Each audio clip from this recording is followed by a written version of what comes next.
Committee Room 29. This is the Northern Ireland Assembly, Committee Room 29.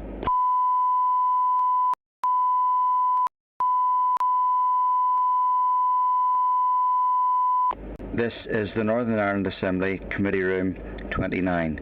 This is the Northern Ireland Assembly, Committee Room 29.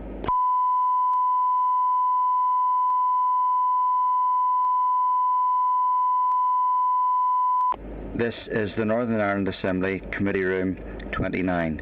This is the Northern Ireland Assembly, Committee Room 29.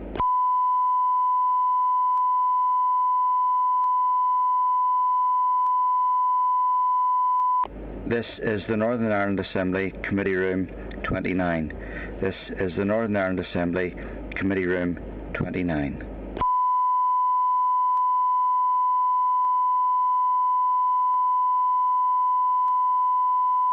This is the Northern Ireland Assembly, Committee Room 29.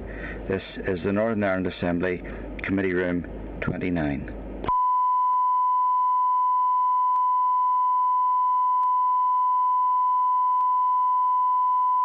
This is the Northern Ireland Assembly, Committee Room 29. This is the Northern Ireland Assembly, Committee Room 29.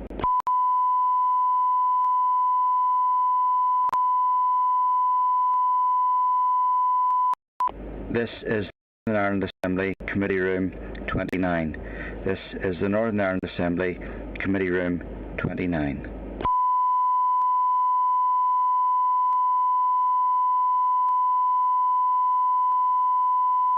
This is the Northern Ireland Assembly, Committee Room 29. This is the Northern Ireland Assembly, Committee Room 29.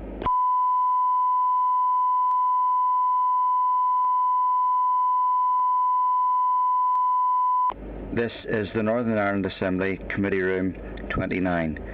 This is the Northern Ireland Assembly, Committee Room 29.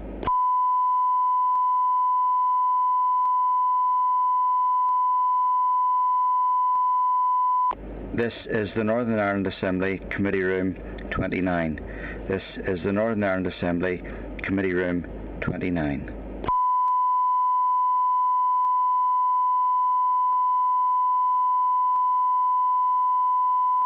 This is the Northern Ireland Assembly, Committee Room 29. This is the Northern Ireland Assembly, Committee Room 29.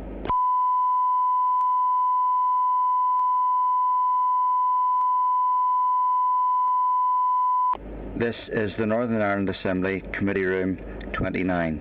This is the Northern Ireland Assembly, Committee Room 29.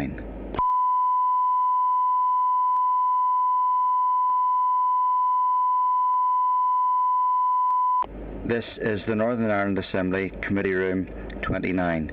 This is the Northern Ireland Assembly, Committee Room 29.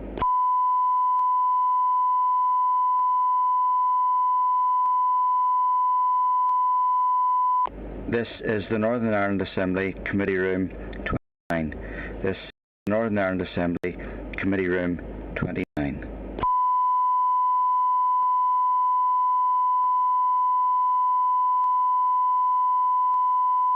This is the Northern Ireland Assembly, Committee Room 29. This is the Northern Ireland Assembly, Committee Room 29.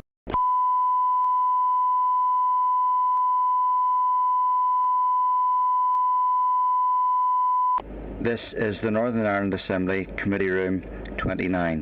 This is the Northern Ireland Assembly, Committee Room 29.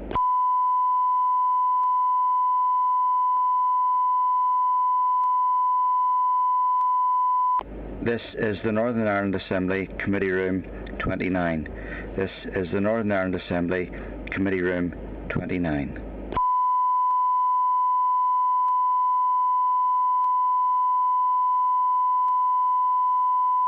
This is the Northern Ireland Assembly, Committee Room 29. This is the Northern Ireland Assembly, Committee Room 29.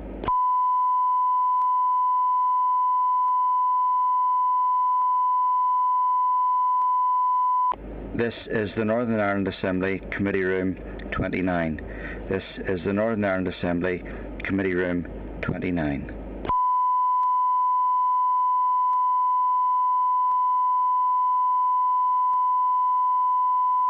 This is the Northern Ireland Assembly Committee Room 29. This is the Northern Ireland Assembly Committee Room 29.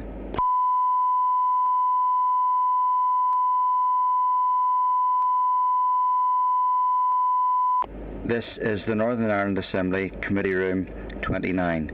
This is the Northern Ireland Assembly Committee Room 29.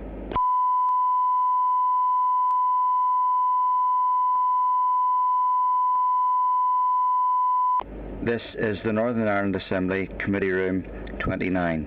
This is the Northern Ireland Assembly Committee Room 29.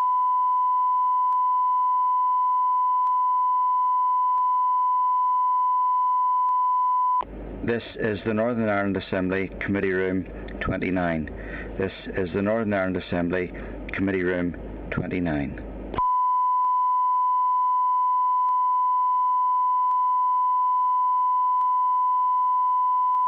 This is the Northern Ireland Assembly Committee Room 29.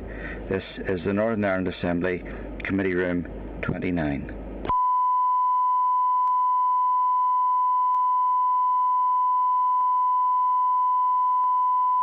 This is the Northern Ireland Assembly Committee Room 29. This is the Northern Ireland Assembly Committee Room 29.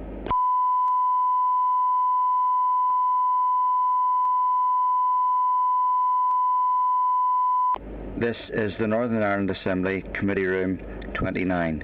This is the Northern Ireland Assembly Committee Room 29.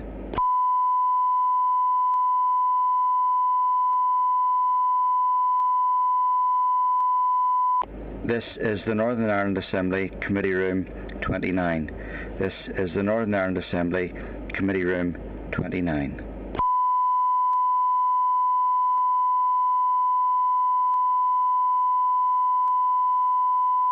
This is the Northern Ireland Assembly Committee Room 29. This is the Northern Ireland Assembly Committee Room 29.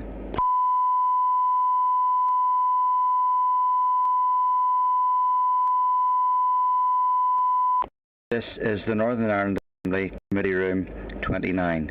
This is the Northern Ireland Assembly Committee Room 29.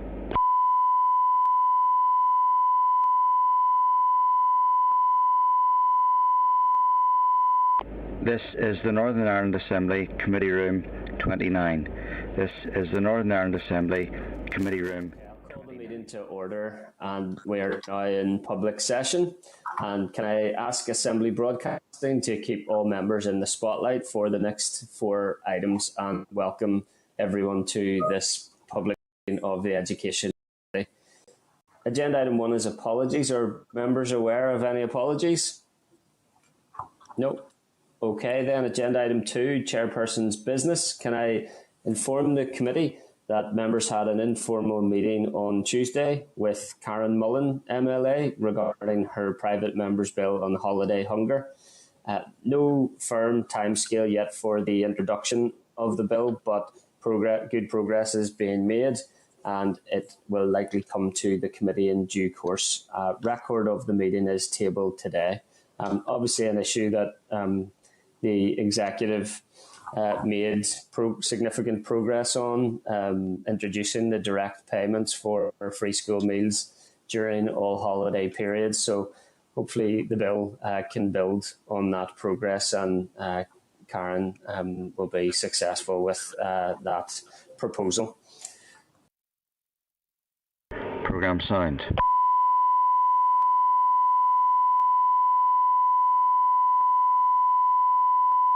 This pages 6 and 9 of your meeting packs, and seek your agreement that the minutes are a complete and accurate record of proceedings. Agreed?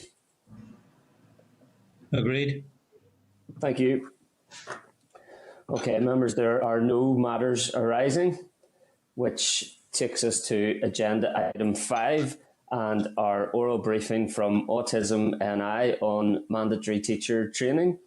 Can I ask Assembly Broadcasting to remove all members from the spotlight and to add our witnesses? Can I refer members to a briefing note from the committee clerk at page 17, a briefing paper from Autism NI at page 20, an extract from Hansard of the plenary debate on autism training in schools on the 3rd of February 2020, page 25, and correspondence from the Education Minister on autism training at page 44.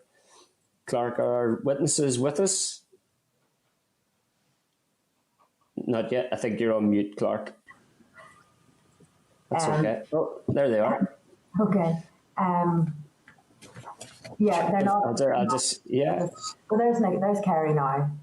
Yeah, I'll give Assembly Broadcasting time to bring our witnesses in, but in so doing, can I welcome Kerry Boyd, the Chief Executive Officer of Autism NI.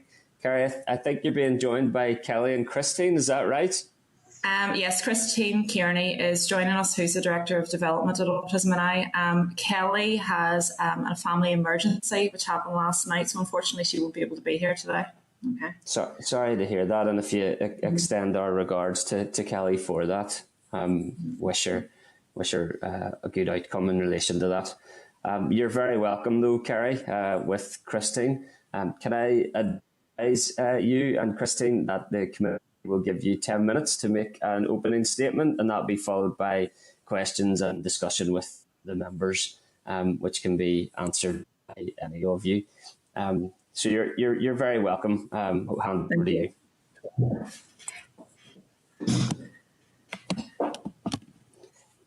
Has Christine arrived in, Chris? Sorry. I'm not sure I see her yet, actually. We'll give her a moment. Yes, can you give her just a wee minute? Because I think yeah. I'm early, I think. Okay, no problem.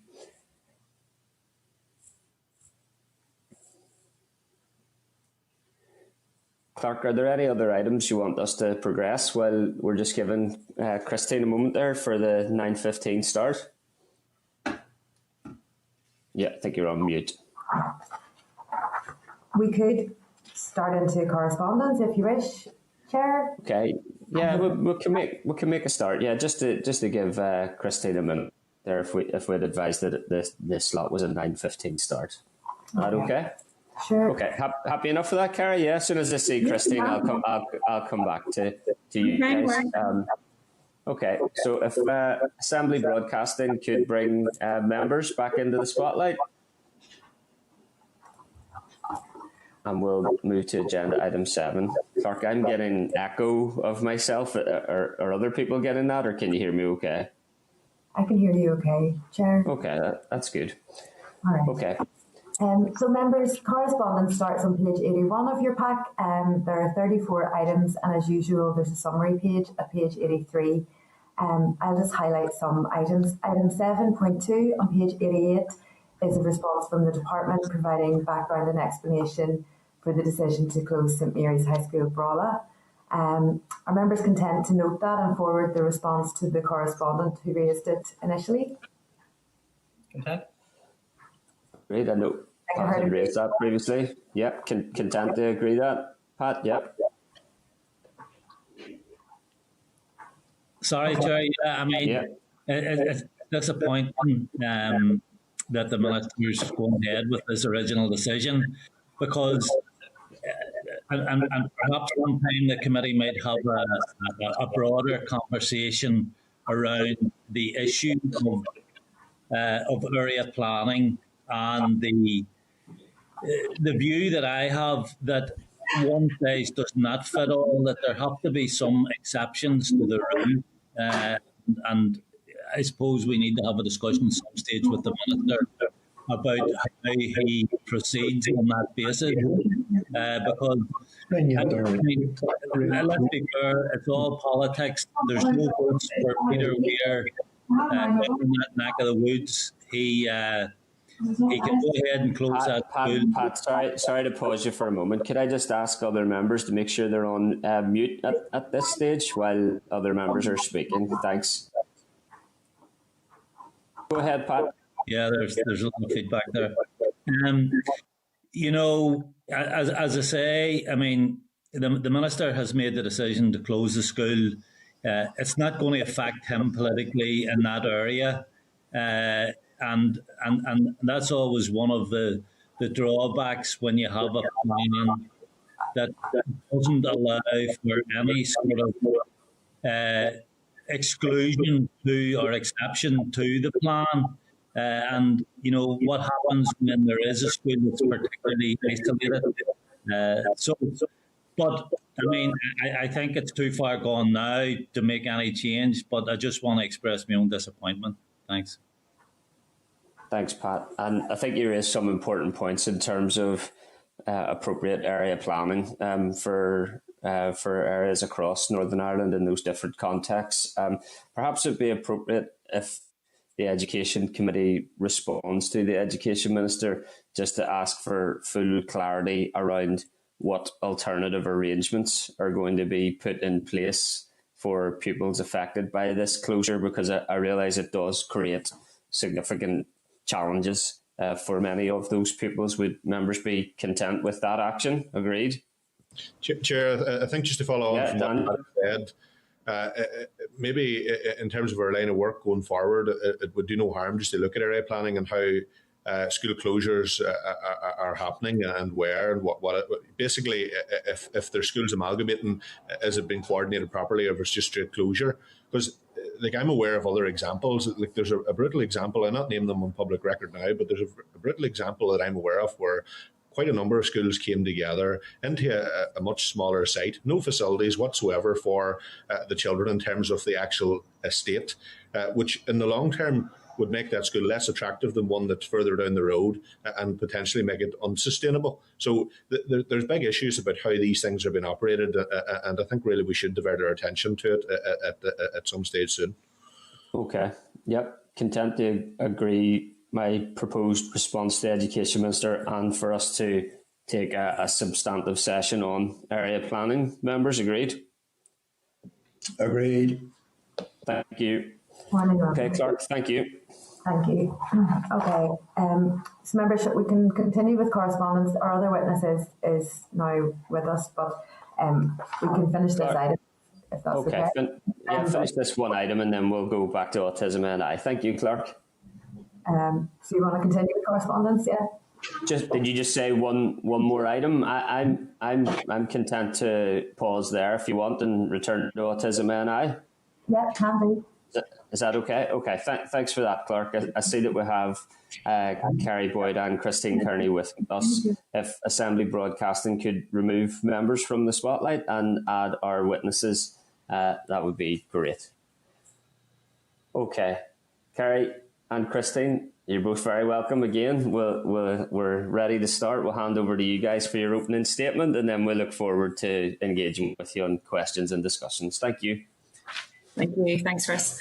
Okay, so today I'm here to present on the critical need for mandatory autism training for all teaching staff in Northern Ireland, and that it needs to be implemented as a matter of urgency. Autism NI, as many of you know, is the longest serving autism charity in Northern Ireland. We were established back in 1990, and we provide life-saving, life-changing services for the autism community here.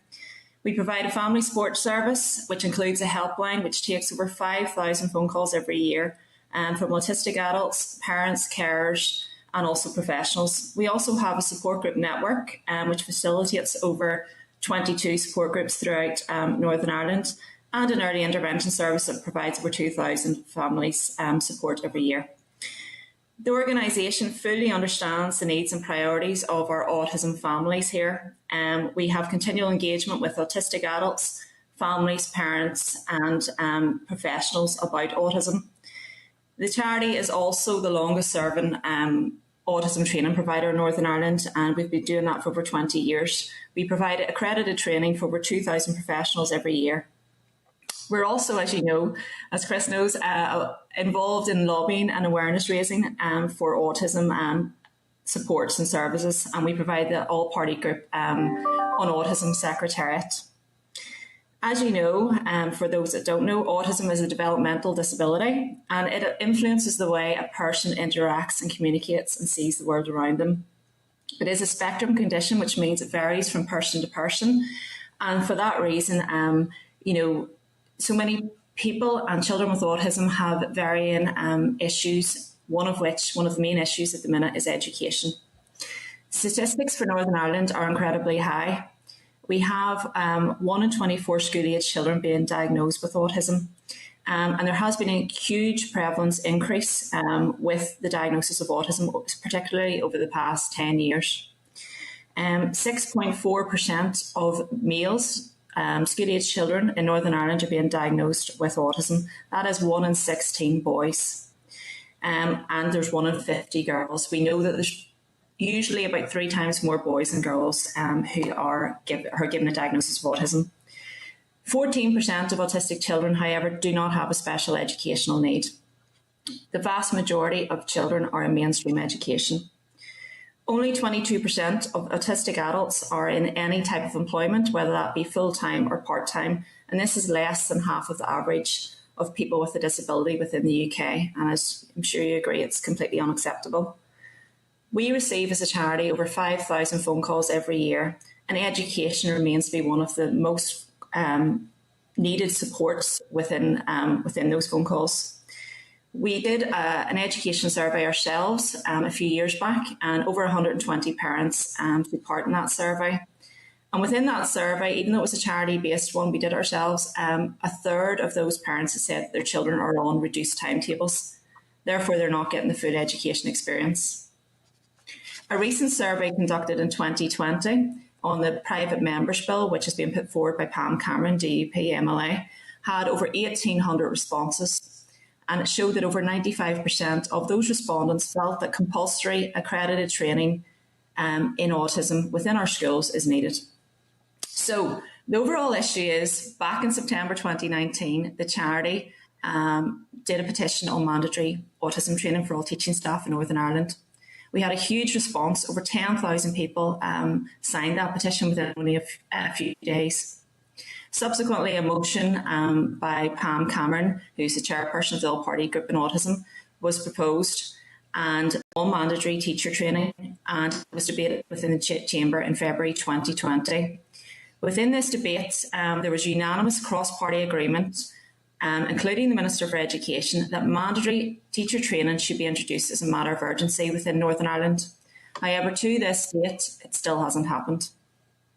Minister Weir did announce in December 2020 that more online training for teaching staff throughout Northern Ireland would be available, but this is not mandatory, and this is what the petition was about.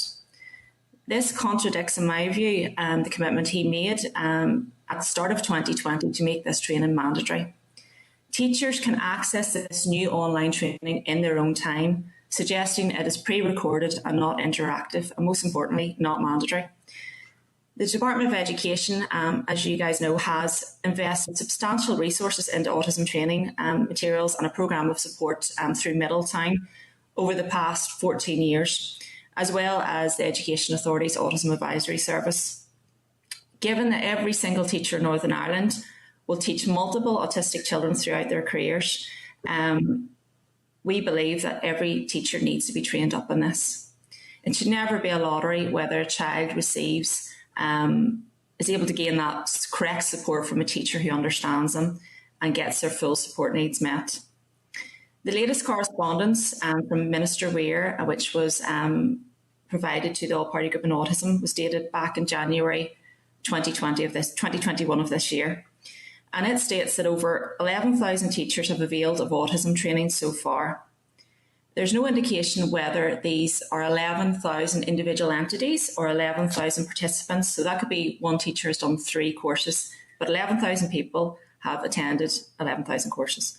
Either way, this is still, from what I've looked at the figures, half of the teaching population in Northern Ireland. The failure to implement mandatory autism training means that the situation for our children remains exactly the same. The COVID-19 pandemic, as you can understand, has exacerbated this even further. And for me, the need for this mandatory autism teacher training to be implemented, as was promised over a year ago, needs to happen and needs to happen now. I'm going to hand over now to Christine, who's our Director of Development, to give you an example of a child who was discriminated against because of their autism within the school place. Thanks, Kerry. So as Kerry said, I'm going to just talk through a case study and then provide some information around what we feel would be a positive solution to addressing some of these concerns. So in regards to the case study, this was a case study that we worked with this family through a request of support via our helpline service. The family consisted of mum, dad and 2 children, one of which was autistic and subject to a statement of special educational needs. So the request for support came in when the child was excluded from a class trip and suspended from school on occasions as a result of their behaviour, which was argued arose as a direct result of their disability. So to give you some background to the situation, the family was consistently reassured by the school that the child was doing well within the classroom through reports, through meetings and through statement meetings, and no autism services were required at that stage. So the parents and family felt that there was really no worries around inclusion across the whole school curriculum, including in school trips. So within days of the school trip invite being issued to all of the children, the family were informed that the trip was unsuitable for their child via a verbal risk assessment. This led to a lot of confusion for the whole family, but including for that child who was aware of the trip and who was excited to attend the trip. There was a lot of feelings of anxiety and feelings of exclusion for the child, where they weren't sure really what they were going to be doing while all the other children were going on their trip.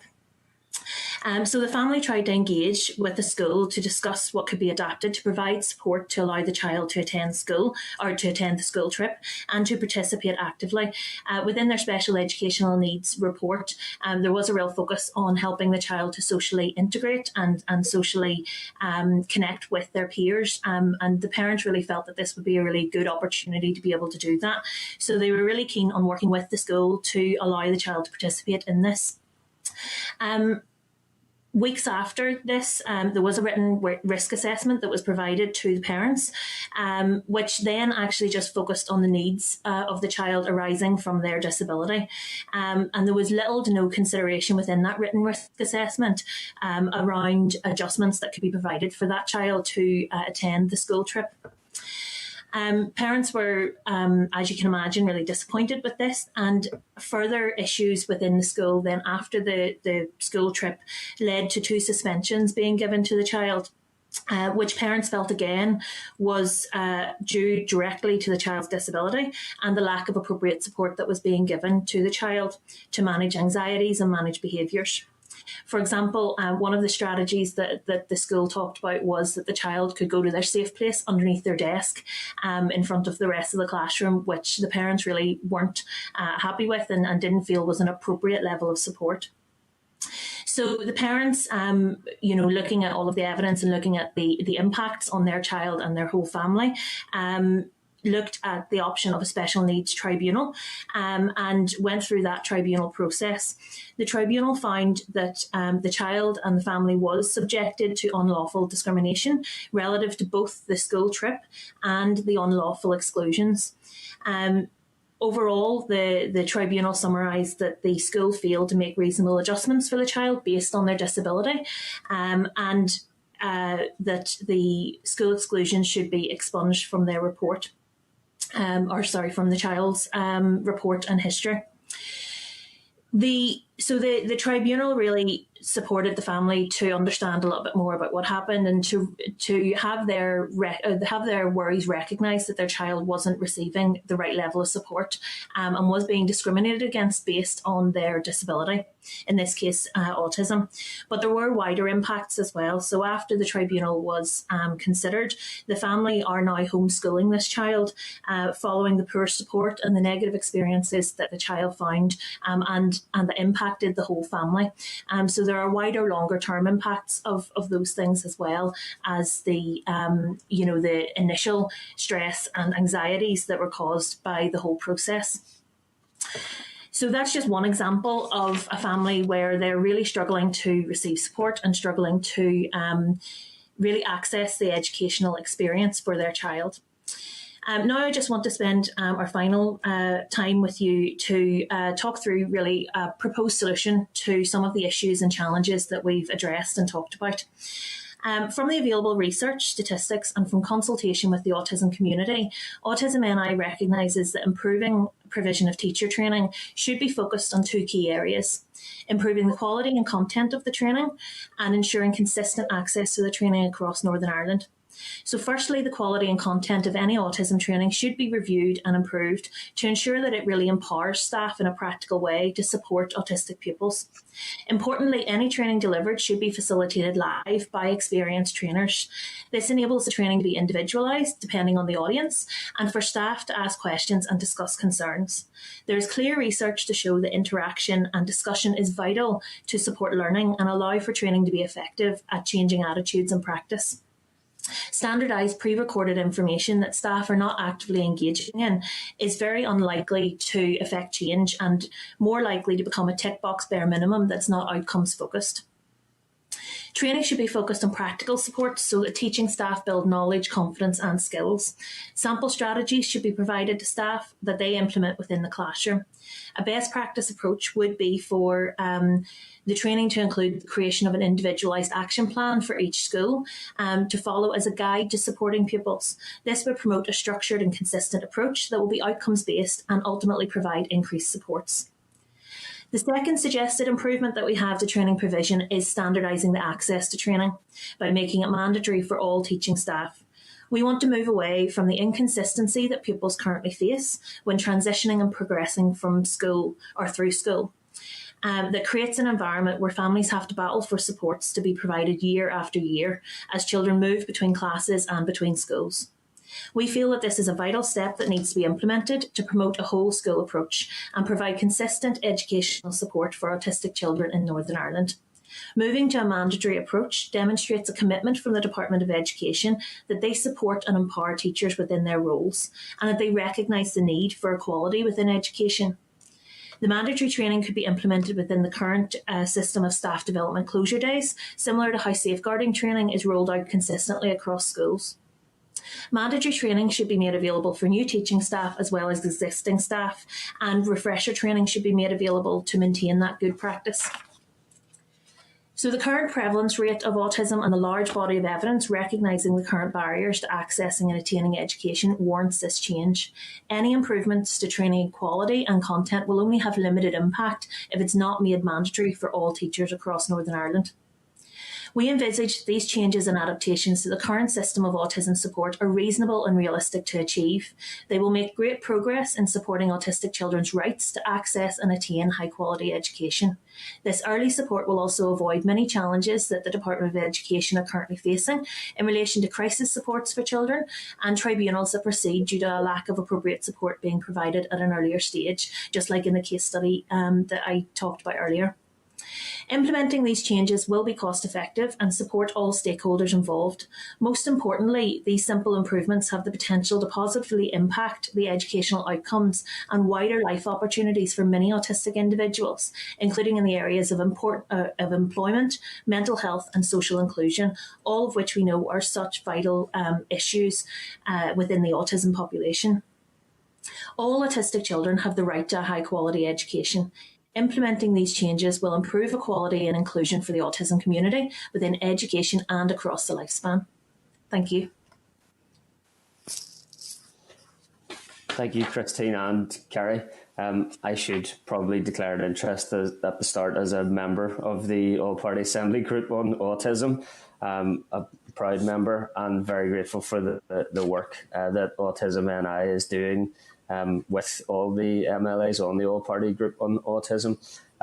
It's quite clear from your presentation that at the core, this is about empowering staff to ensure that autistic pupils get access to the support and the equal educational opportunity to which they're entitled. It's a rights issue.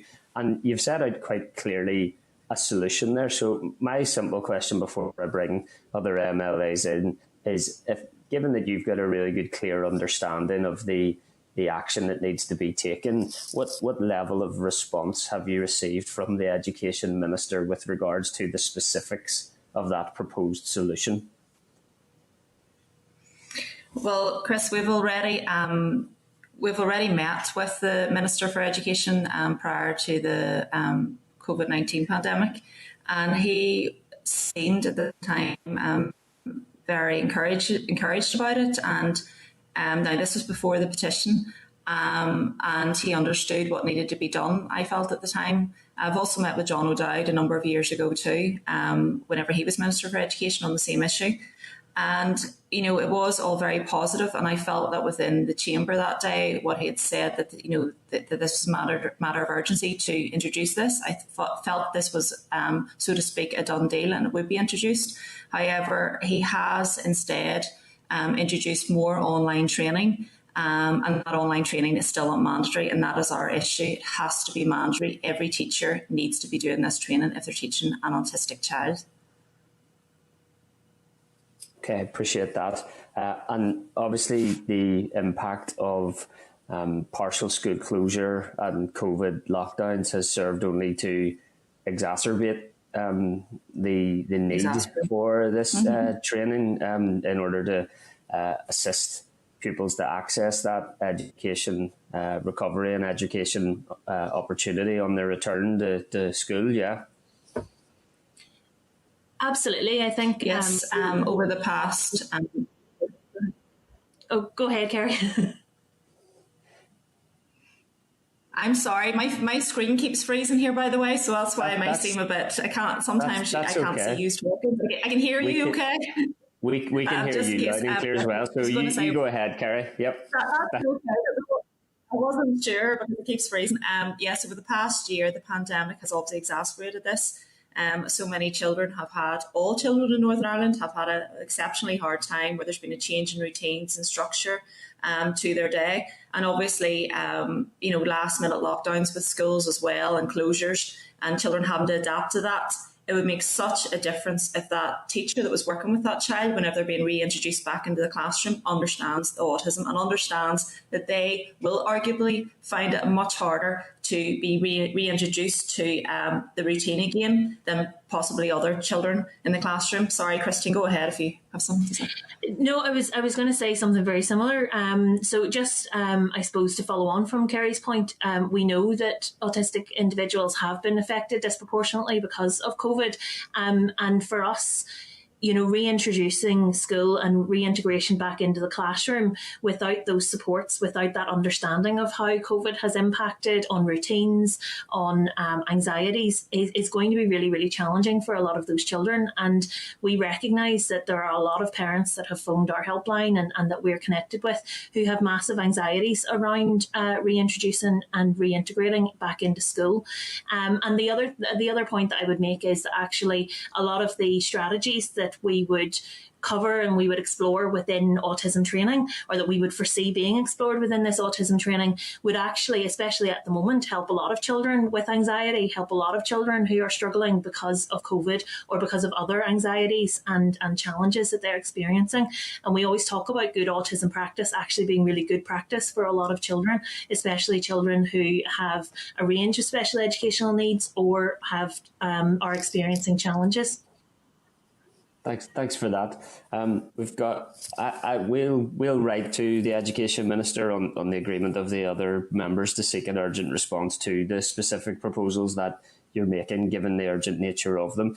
But I've got 8 other MLAs to bring in today, and members, if you could try, I'll have to make sure that I keep you to 5 minutes max today, given our schedule. But can I bring in Deputy Chairperson Pat Sheehan, MLA?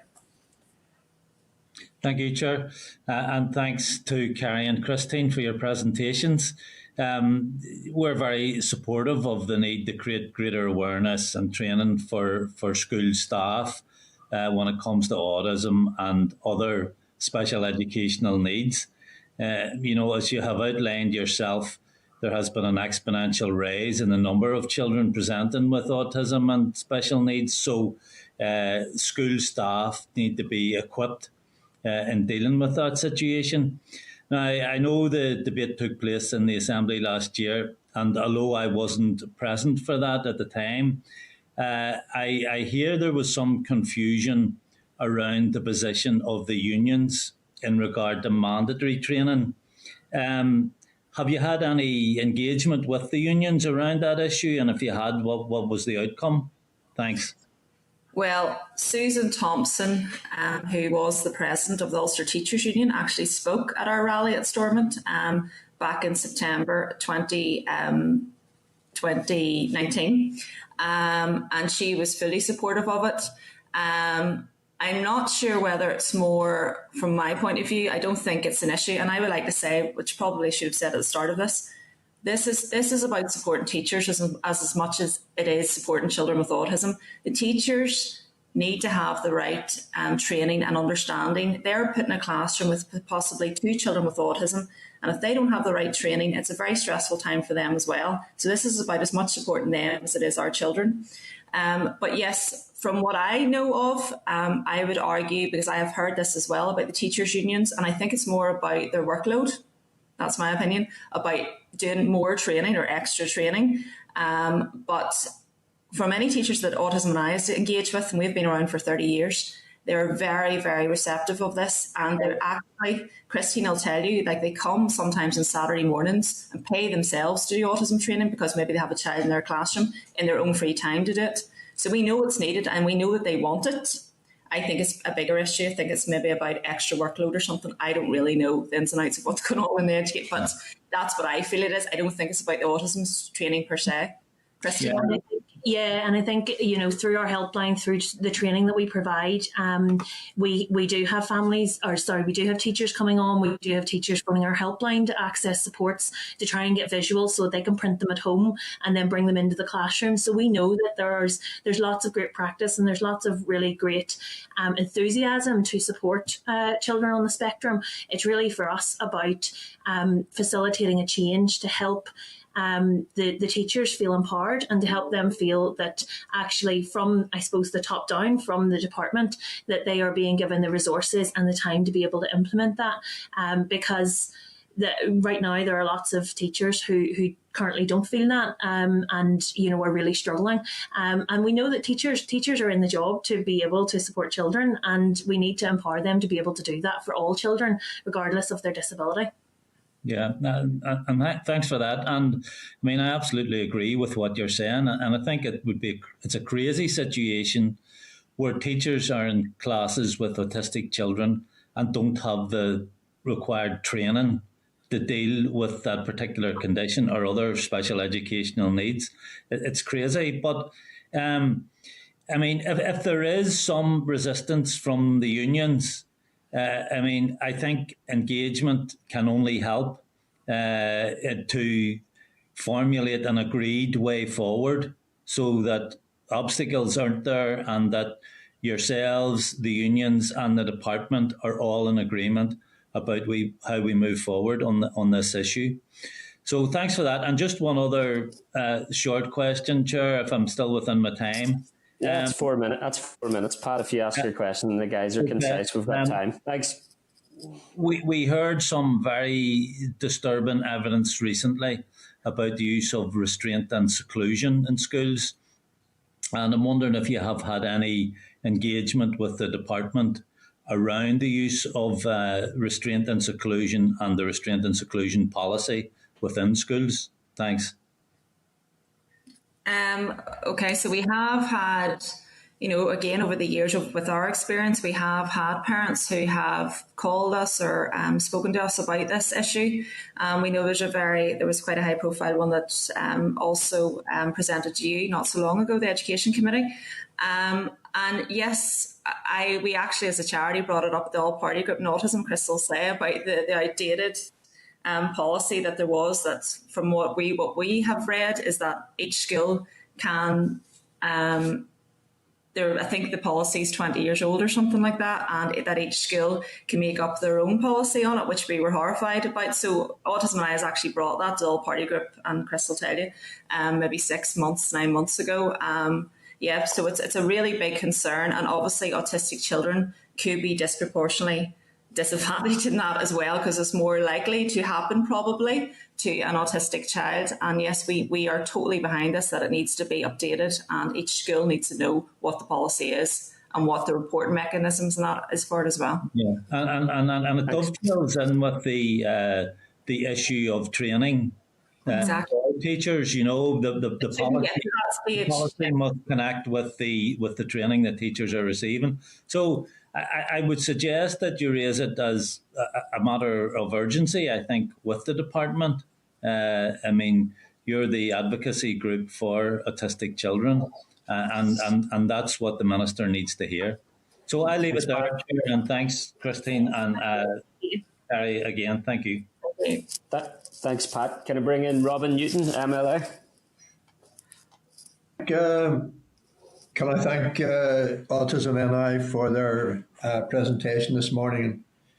Thank you for your passion, for your concern, and indeed for your clarity around exactly what you've reported to the committee. I share your passion in the sense that every year I take on, obviously not this year, but take on autism students for work experience. Some of them have been back. One has been back 3 times for work experience. And they've been students who have been, I think, high on the spectrum and students who have been very low on the spectrum. And I think, first of all, it's been a very positive experience for me. And the fact that they continue to keep in touch with me would suggest it's been a positive experience for them as well. I've been not understanding really the aspects of, until I started to engage with the schools and with the students on this. I didn't realize, I think, the potential of some young people who had autism, nor did I, in a general sense, nor did I recognize and understand the potential that some of them have in a specialism that can help take them forward for their future.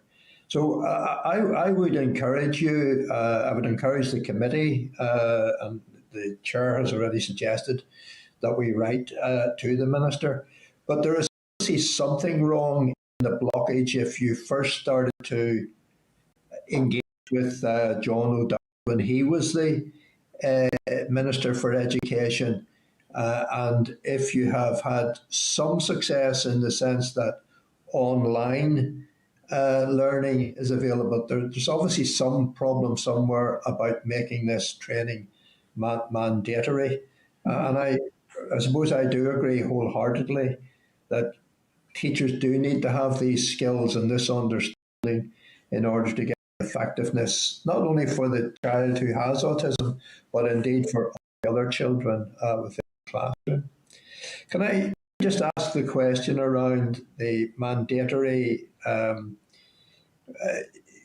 We don't have mandatory training in Northern Ireland. Do we have mandatory training in any other part of the UK or indeed in the Republic?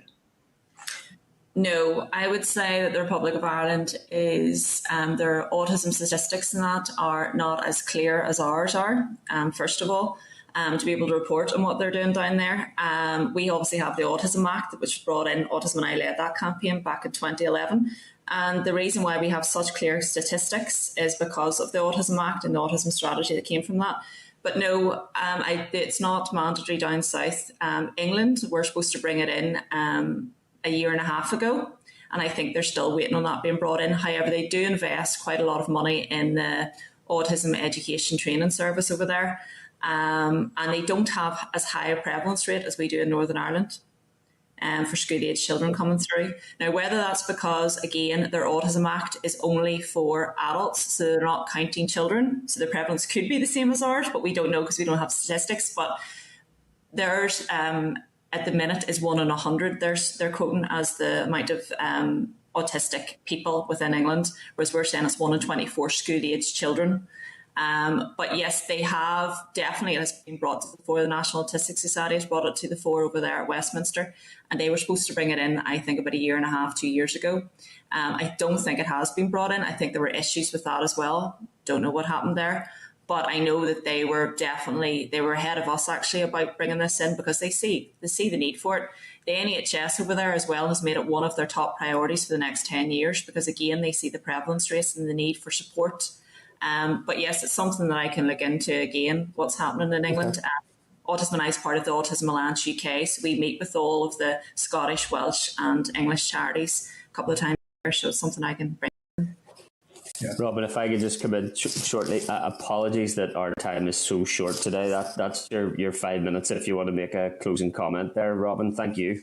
No, I would certainly like to follow up, Chair, on your suggestion that we do write to the Minister and understand what the blockage has been over the years. And certainly if Autism NI can report back to us on what the situation is in GB, then I think it might be helpful to us to have an understanding of that, Chair. Thanks for that, Robin. Can I bring in Daniel McCrossan, MLA? Thanks. Thank you, Chair, and thank you to Autism NI for the presentation today and for sharing their experiences in terms of dealing with the department ministers, and also what they're sharing from what they're hearing from many families and people out there.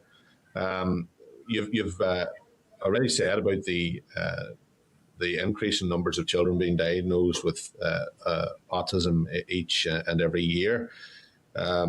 We all recognise, and certainly we've said in this committee on many occasions, that there is a desperate need for autism training, and I see that very clearly as an uncle of a 6-year-old child with autism, and I can see exactly why it is needed. Particularly if you look during COVID, it has shone a very bright spotlight on many of the issues surrounding a lack of support for young people with autism generally. So with that said, will the training, in your opinion, help support other children and young people who may not be autistic but have other personal or learning needs? And secondly, would you prioritise the groups of teachers that need to be trained? If so, what would that priority list look like? Christine, do you want to go ahead? Yes. So the first question there around, supporting other children that aren't diagnosed as autistic. Absolutely. As I mentioned before, we talk about this a lot within training, that actually good autism practice is very, very good practice for a lot of children and young people. The strategies that we talk about and that we explore within our training, especially our training specifically for teaching staff, is really looking at a whole school approach. So it's promoting that integration across the school. So it's not about saying because this child is autistic, we have to do things very differently or teach them in a very different way. It's around looking at actually what strategies can be put into place that embed within the classroom and the whole classroom that can support that autistic child, but can also support many other children with a range of differences, with a range of potential challenges, and with a range of experiences. And as I said, that may be children where they have other conditions, so other hidden disabilities and hidden conditions, or other educational needs and learning needs.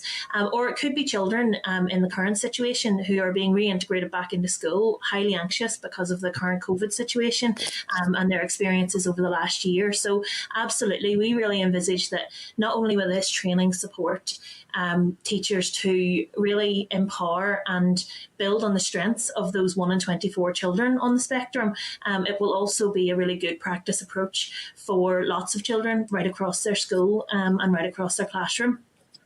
The second part of your question, really around teachers. Could you just kind of go through that again, just so that I'm definitely getting it right for you? So basically what I'm asking is, would you prioritise the groups of teachers that need to be trained? Yeah, so we would really envisage that would be a conversation and an exploration in terms of looking at what the Department of Education already have in terms of their evidence around what teachers have access training. We know that there are some statistics available around how many teachers have been trained, as Kerry mentioned earlier. We're not sure from an internal point of view within the department whether they have an access to who has been trained, who hasn't. What we we would see as a best practice approach is to actually engage with each school and engage with the SENCO within the school to look at what teachers have been trained, what teachers haven't, and review that. But we envisage as well, as I mentioned, that there should be refresher training available. So, for some of the teachers who may have on paper access training around autism, that, may be 10 years ago. So what we would really love to see is a really whole school approach and a consistent approach looking at refresher training so that all teachers across the school are able to discuss things within the school and be able to practice, I suppose, that whole culture change within the school so that it's embedded within the day-to-day processes. Okay, thank you. Should the ETA be trained? The ETA. ETA.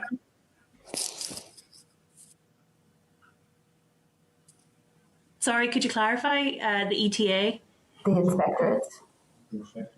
Go ahead, Daniel. School inspectors.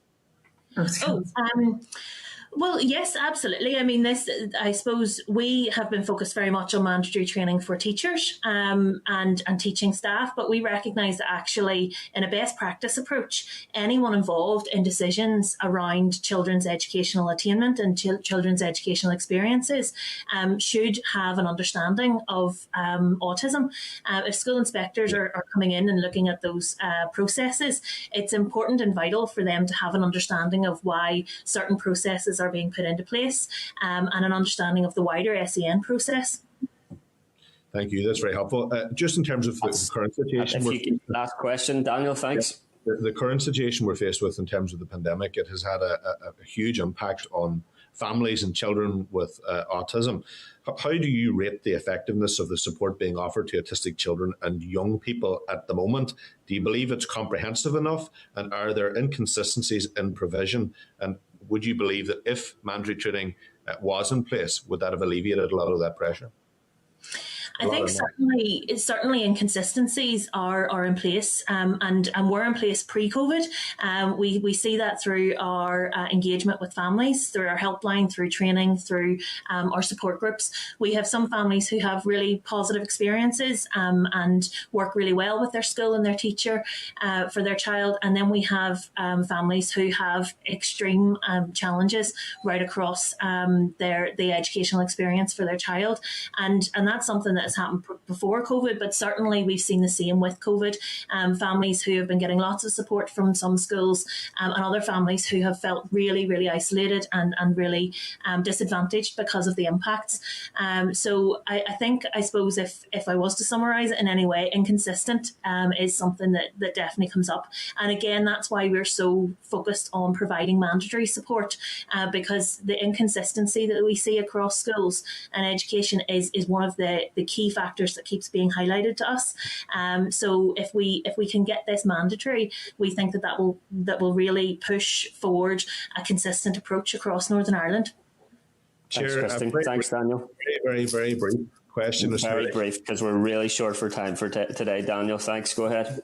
There's been a point raised about restraint and seclusion. Would your proposed training address this issue in any way? For example, would it provide alternative strategies and approaches to restraint and seclusion?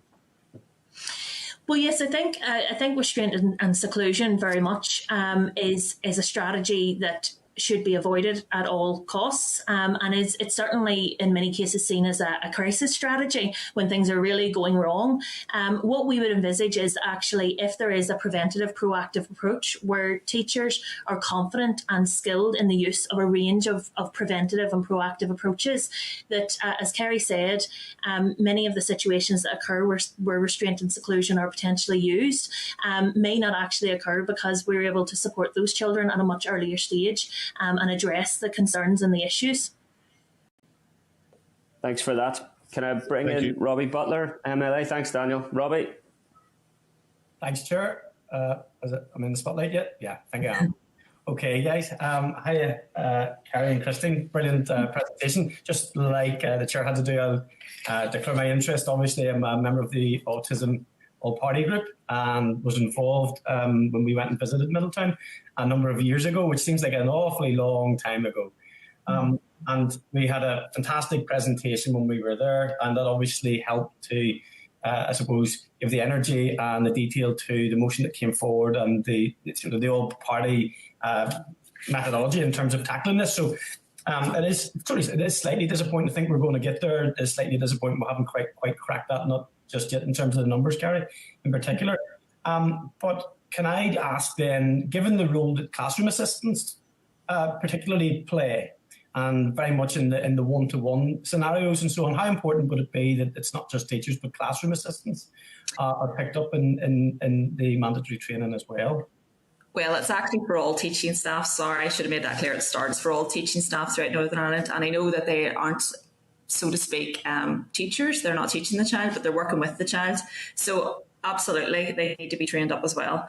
And we know, I very naively, whenever I first started work with Autism NI years and years ago, very naively thought that the classroom assistants were, if they're working with a child with autism, they would be trained up because they're working one-on-one, but that's not the case. Yes. Many of them do not have any autism training, and to me that's absolutely ludicrous because they're there to support that autistic child. So yes, it would be obviously classroom assistants and teachers. However, we know the classroom assistants are not there to teach the child. It has to be the teacher. So the teacher needs to be trained up too. But it's bigger than that, as Christina said. It's a full culture change. You want, teachers are stressed. We know this, and that's what I said at the start of this. We do know that they have a lot of stresses, and not being able to understand or communicate adequately with the child with autism would be very stressful. So this is about supporting the teachers as well as the classroom assistants, and also bringing about a culture change of positivity. Like, these children are going to be our future. It's 1 in 24, 1 in 16 boys we're talking about are going to be the future of Northern Ireland. And if you look at the employment rate, 22%, only 22% are in full-time or part-time employment. That shows you where this is going, and this is why it needs to change. It needs to change in the classroom. This is where a child spends the majority of their day. Well, that's the bit that I want to carry, if you don't mind. Yeah. You're literally taking it into the territory for my second question. I mean, as public servants and looking after the public exchequer and so on in terms of value for money, this is really important that we understand what this is about. So part of it is about the equality of teaching and ensuring that their education can be as good as that it possibly can. However, the outcomes for this, I know that you guys have done some work into what those outcomes are. So you're talking about the employability. And so in terms of anybody that is watching or listening into this, that this goes beyond the learning piece, could you outline what the tangible outcomes are hoped to be, if you like, in terms of those the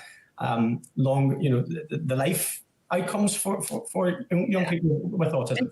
Yeah, it's more about, to me, it's an absolute travesty that only 22% of autistic adults are in any type of employment. That's less than half of the disability average, okay? And we know that those adults are very capable of working within an environment. That environment needs to be adapted for them, okay? It does need to be, and people need to understand what autism is and be aware of it as well within the workplace. And we know that's not happening, and that's why we feel that very basically from the child right through to adult, it's a lifelong condition. It doesn't change. It's not cured. So this is going to go throughout an adult's life as well.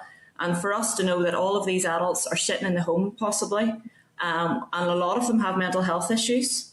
There's very dire statistics. I don't really want to go into them now, but there's very poor statistics of mental health and all with autism, and how that and life expectancy and things like that because of that. And to me, it's a bigger thing. It's a cultural change that needs to start from the child within the classroom and with their other classmates as well. Need to better understand. If the teacher doesn't what does, you know yourself whenever you're a child, you listen to everything the teacher says and how they behave and how they react.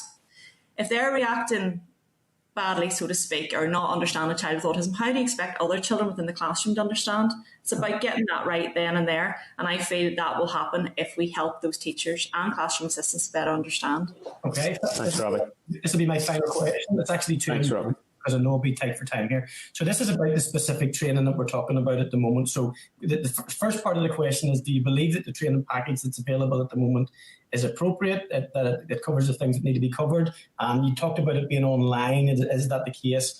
And the second question is more provocative to you guys, because you guys are specialised in autism. I'm the chair of the all-party group on ADHD, as you'll know as well. And there are other needs that children have, and there are obviously as you've said, mental health doesn't stop at the border of having autism or ADHD or any other special education need. Are we being ambitious enough? And should the package eventually be something that's more encompassing and more inclusive of other learning difficulties and disabilities?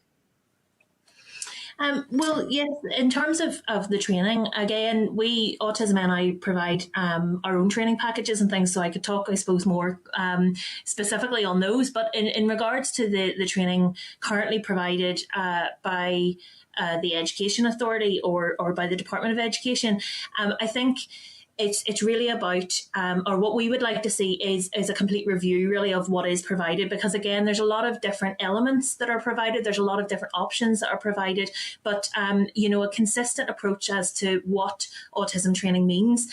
For some teachers, they have access training that is 1 hour, 2 hours long. For some, it will be a much more comprehensive approach. And the key things that we would say in terms of improving the training and ensuring that it is across the board fit for purpose is the fact that it would be live and interactive.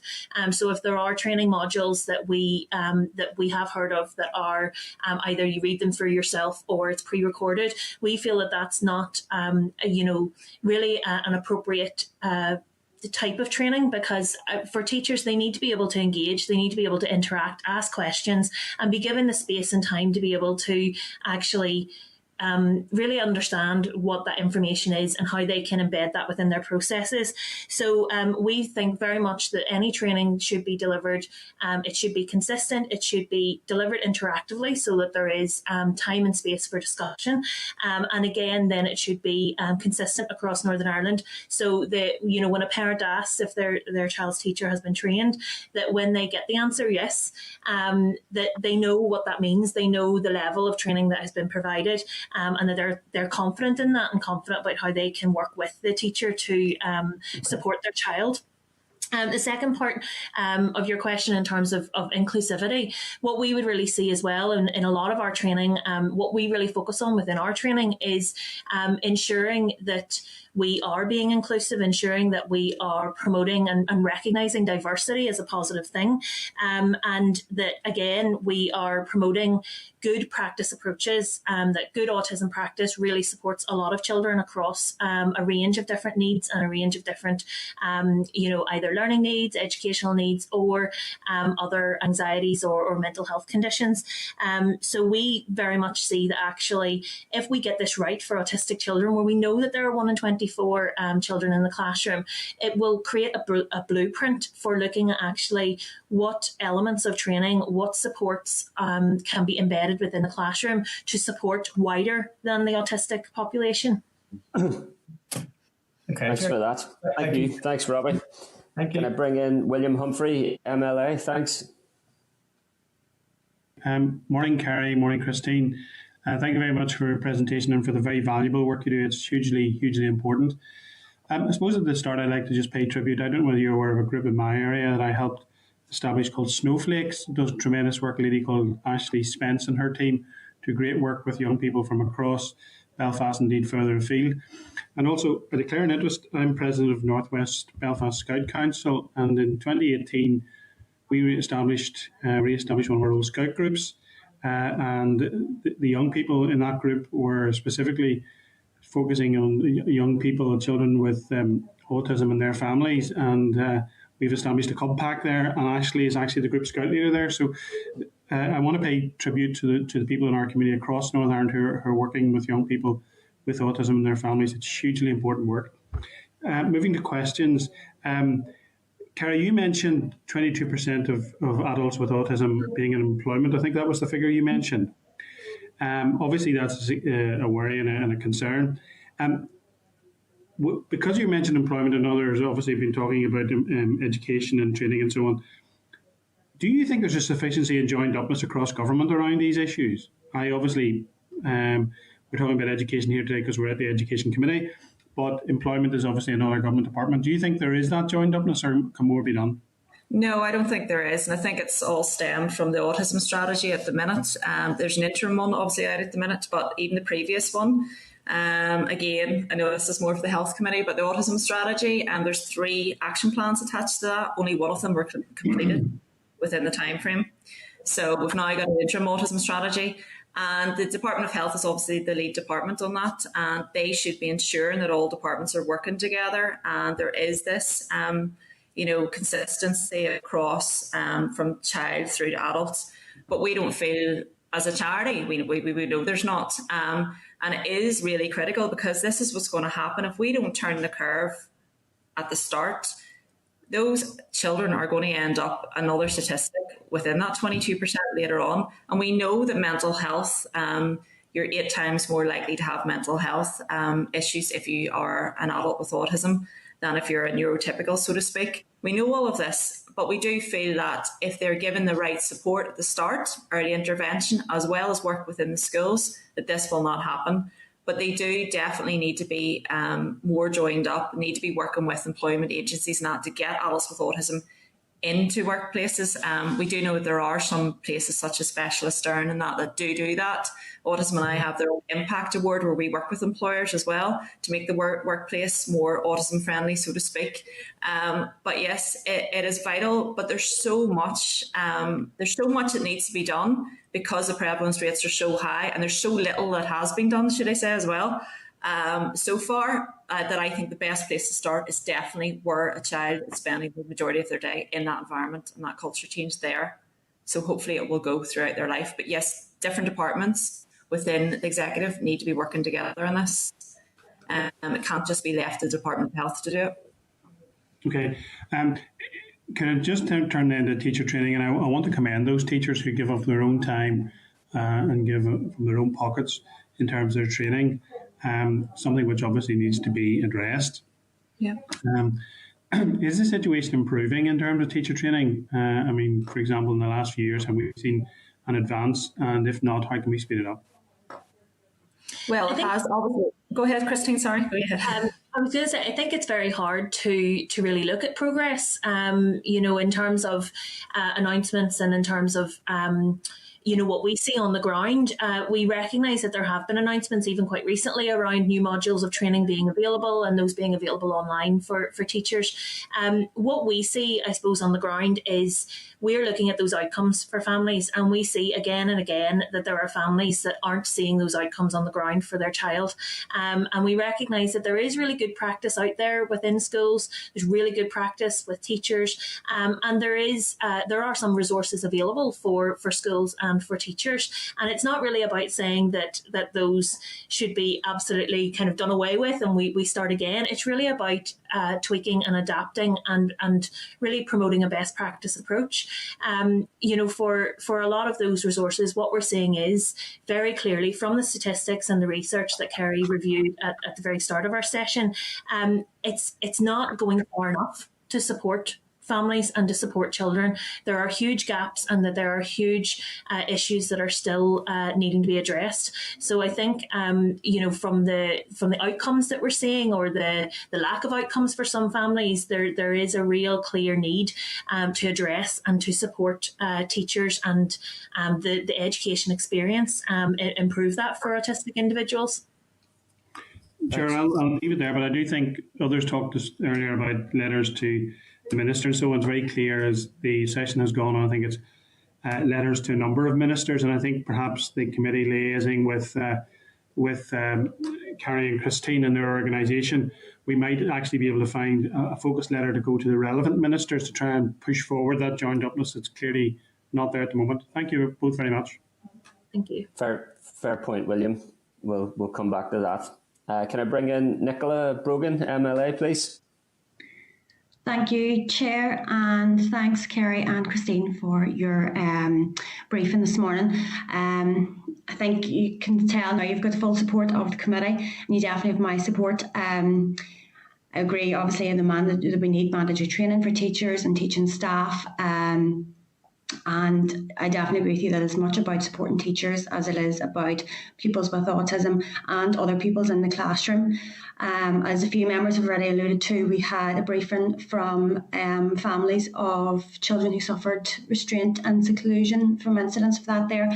And I've separately met with parents children with different special educational needs, autism included, and who can outline the struggles they've had. I had a meeting with a range of parents just back in March time, and it's really harrowing hearing their stories and how much support they need and how they don't receive it and how they feel let down. And in fact, Christine, I don't think anyone's picked up on this, but the case study you made today, like I just think that's so shocking and really, really sad that a child has now had to leave his school, their school, I'm not sure if it was a boy or girl, and be homeschooled because the support isn't there in 2021 in the north. And that simply isn't good enough. It's, I think you're making the right steps, and it is shocking and say very, very sad that those children be left like that. I want to pick up on one question Robbie had raised about all teaching staff getting access to the training. At the moment, the online training, are classroom assistants and other staff, do they have access to that? Or is it just teachers? As far as we're aware, the training that's available is what was announced really is that it is available as and when it is identified within an individual's professional development needs. So I suppose from our point of view, what that really means on the ground, is something that we would really question or that we would really be concerned around, whether that includes teachers as well as classroom assistants, whether there is capacity within those professional development meetings and professional development plans for teachers and classroom assistants to be able to be afforded the time and the resources to do that. We know from engaging with teachers and classroom assistants that there are times where, as we mentioned before, they're coming on board to do things on Saturday mornings or in the summertime when they're off, because actually they have quite clearly identified that they would like that to support them in their role, but for whatever reason, whether it be around time, resources, we know that a big issue is a lot of teachers would say to me that they can't get the cover organised to be able to be allowed to go out to training and things like that. So we know that there are challenges around the practicalities of accessing those things, both for teachers and classroom assistants. And personally, I know a few classroom assistants who they are one-to-one classroom assistants for children on the spectrum, and they've never been given any sort of formal autism training, and they've come on board to access that in their own time and trying to I suppose empower themselves, but not feeling supported from their employer to be able to do that. Yeah, and that's great, and it's great for them, and it's great for those teachers that have taken the onus upon themselves to do that. But I suppose that's part of this whole mandatory training to make it easier for them to get the time dedicated to them. Absolutely. The other top point I wanted to raise, Pat had already raised it about engagement with unions back when the motion was passed in February 2020. I think there was some discussion about engagement with teacher training colleges as well. Have you engaged with them since the motion has passed, or how has that been left?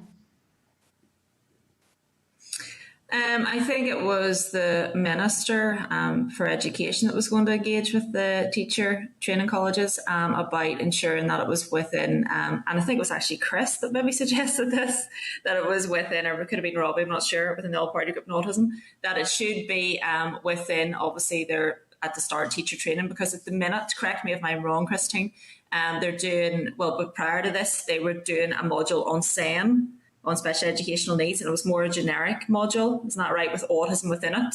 So what we're saying is that it would be good, obviously, to start off with, right where the teachers, from teacher training onwards, where they're getting that autism specific training then and there.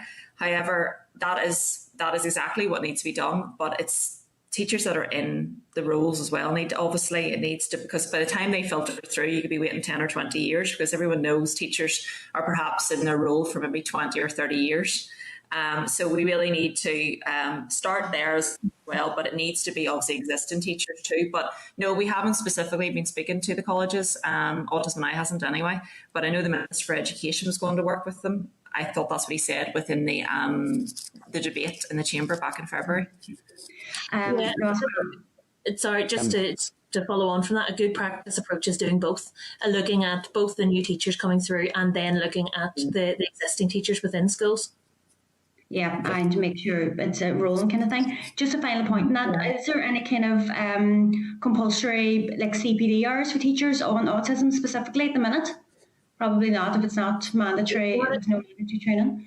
Yeah, not as far as we're aware. As far as we're aware from the announcements and the information that we can gain, it seems to be very much focused on the Board of Governors deciding from school to school and within individual teachers' personal development plans and professional development plans. Right. Okay. Okay. Thanks, okay, Nicola. Thanks, staff. Thank you. Thank you. Can I bring in Justin McNulty, MLA? Thanks.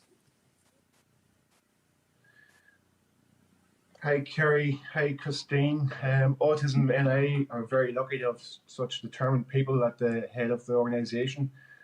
So, listen, thank you very much for your evidence today. I'm very proud, guys. I'm very proud that my SDLP predecessor, Don McBradley, led the delivery of the Autism Bill in 2011, and he was very grateful for support provided by one of your predecessors, I believe, Arlene Cassidy. And so that's a fantastic achievement, but it's a shame that some of the ambitions of that bill haven't been delivered on, especially in terms of strategy. The strategy is there, but it's not being followed through. And it appears that the then Health Minister was initially opposed to that bill, and it now appears that the Education Minister is opposed to the mandatory training. In terms of the mandatory training, can you tell me what relationship do you have with Middletown, and what potential role could they play, the Middletown Centre for Autism, and what potential role could they play in the delivery of that mandatory training? Well, we've also, obviously Middletown has been around for the past number of years, and they are the, to quote themselves, the Centre for Excellence for Autism in Northern Ireland. Autism NI has provided training for over 20 years as well. We're an accredited training provider, and we're the experts also. However, I think that you have the resource there to deliver this, and I think the resource is Middletown. I think they can do it. They have the expertise there, a lot of expertise. I just think, as Christine says, it needs to be organised in a way that we are providing this consistent training across the board. And I do think they're a massive resource. There's a lot of money pumped into Middletown, as you know, and I think that they could do this training. And I think actually the other thing is with the pandemic, I know it's not ideal, even what we're doing today, virtually meeting, but I think it's given a lot of businesses and organisations an opportunity. And I think this is the way they could be training up teachers, as long as it's interactive and as long as it is mandatory. I think you could nearly do it virtually, because I know one of the issues that the teachers' unions had said was, there's no time, this is extra workload, blah, blah, blah. But if you're doing it virtually, that cuts down on a lot of that. But I do think Middletown, Christine will say, their training is fantastic. There's no issue with the training. It just needs to be that awareness level training. They seem to come in at a different level. Christine will explain this further, like a second level where it's basically a crisis, where schools at crisis, Middletown then intervenes. Whereas we want this basic level training before it gets to that stage. Okay. Christine, do you want to... Yeah, so we have met with Middletown before, and in them explaining some of their supports, they do a lot of what they see as level 2 support. So that would be, looking at a whole school approach. We know that they do really fantastic work when a particular child is having significant challenges, and really when it reaches crisis point, they can go in and work specifically and individually with that child to support either the whole school or within a particular classroom supporting that child. But again, we recognise that actually there probably are children and young people going through that crisis support using Middletown, where actually if the support was earlier and more proactive and put into place, the teachers may not have had to implement that more crisis level support. So, we really see very much, as I mentioned earlier, it's not about creating an absolutely brand new and expensive kind of service and support. It's really about readjusting and reevaluating what is available and maybe changing and adapting that to make sure that the key points of it being consistent and mandatory across Northern Ireland, and it really affecting change for those teachers and empowering those teachers to independently support, and that's school to independently support children, rather than having to rely on external agencies all the time and having to rely on things getting really, really bad and really, really tough before that child is given any level of support. We see, that as being a really good practice approach, and a really, I suppose, the first thing that needs to be done in terms of this when we make it mandatory, really reviewing that. How do we put this into place and make it effective and efficient using the resources that are in part already there? Okay, thank you. I was appalled to hear a story recently about, actually last week, about a young pupil in school in Belfast who had high functioning ADSD, high ability autism, where he was being scapegoated and picked upon in the class, and he was being made to use a staged hand to put his hand up to ask the teacher a question, because he was way ahead of the teacher, even in terms of his knowledge, his ability, and that was seen as something to be attacked almost. And so it made me very sad that could be the case. Some people who have autism are being held back, and this goes right across the spectrum. They're being held back. I see autism as being a gift, being something special, and should be celebrated almost. But so why, given that delivery of the bill in 2011, why has there not been teacher training to accommodate autism, which is obviously so prevalent in our society? Why is it not mandatory within the teaching training colleges now to arm teachers with the tools to be able to help these children? Well, I think, there, as we said, there are pockets of training and there are supports and training available. But as you quite rightly say, we do hear stories all the time, either in the media or, we hear a lot through our services and our supports, that it's just not going far enough. There are still very, very clear issues.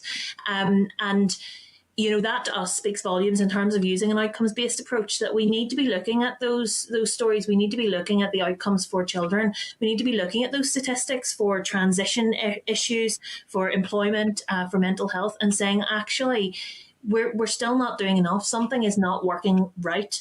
And for us, it does seem like a very straightforward approach and a very common sense approach, that actually we look at it being mandatory, we look at it being more consistent and being as interactive as possible. I suppose for us it is, we have talked about this for a long time, and that we have been campaigning and debating this for a long time, and there does seem to be quite a lot of support in general around the evidence and the statistics and people saying, okay, well, yeah, this really makes sense. And for us, what's concerning is the longer it takes to implement this, the more children are really struggling and continuing to struggle and continuing to be taken out of school and not being afforded those same opportunities and equal opportunities because of their disability. Okay. Thanks for that. Okay, Justin? Just very finally, what's your number one ask of us as committee? Obviously, we're all very supportive of what you're proposing.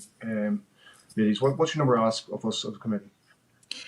Basically to ask the Minister for Education to implement what was promised over a year ago, that it has to be mandatory.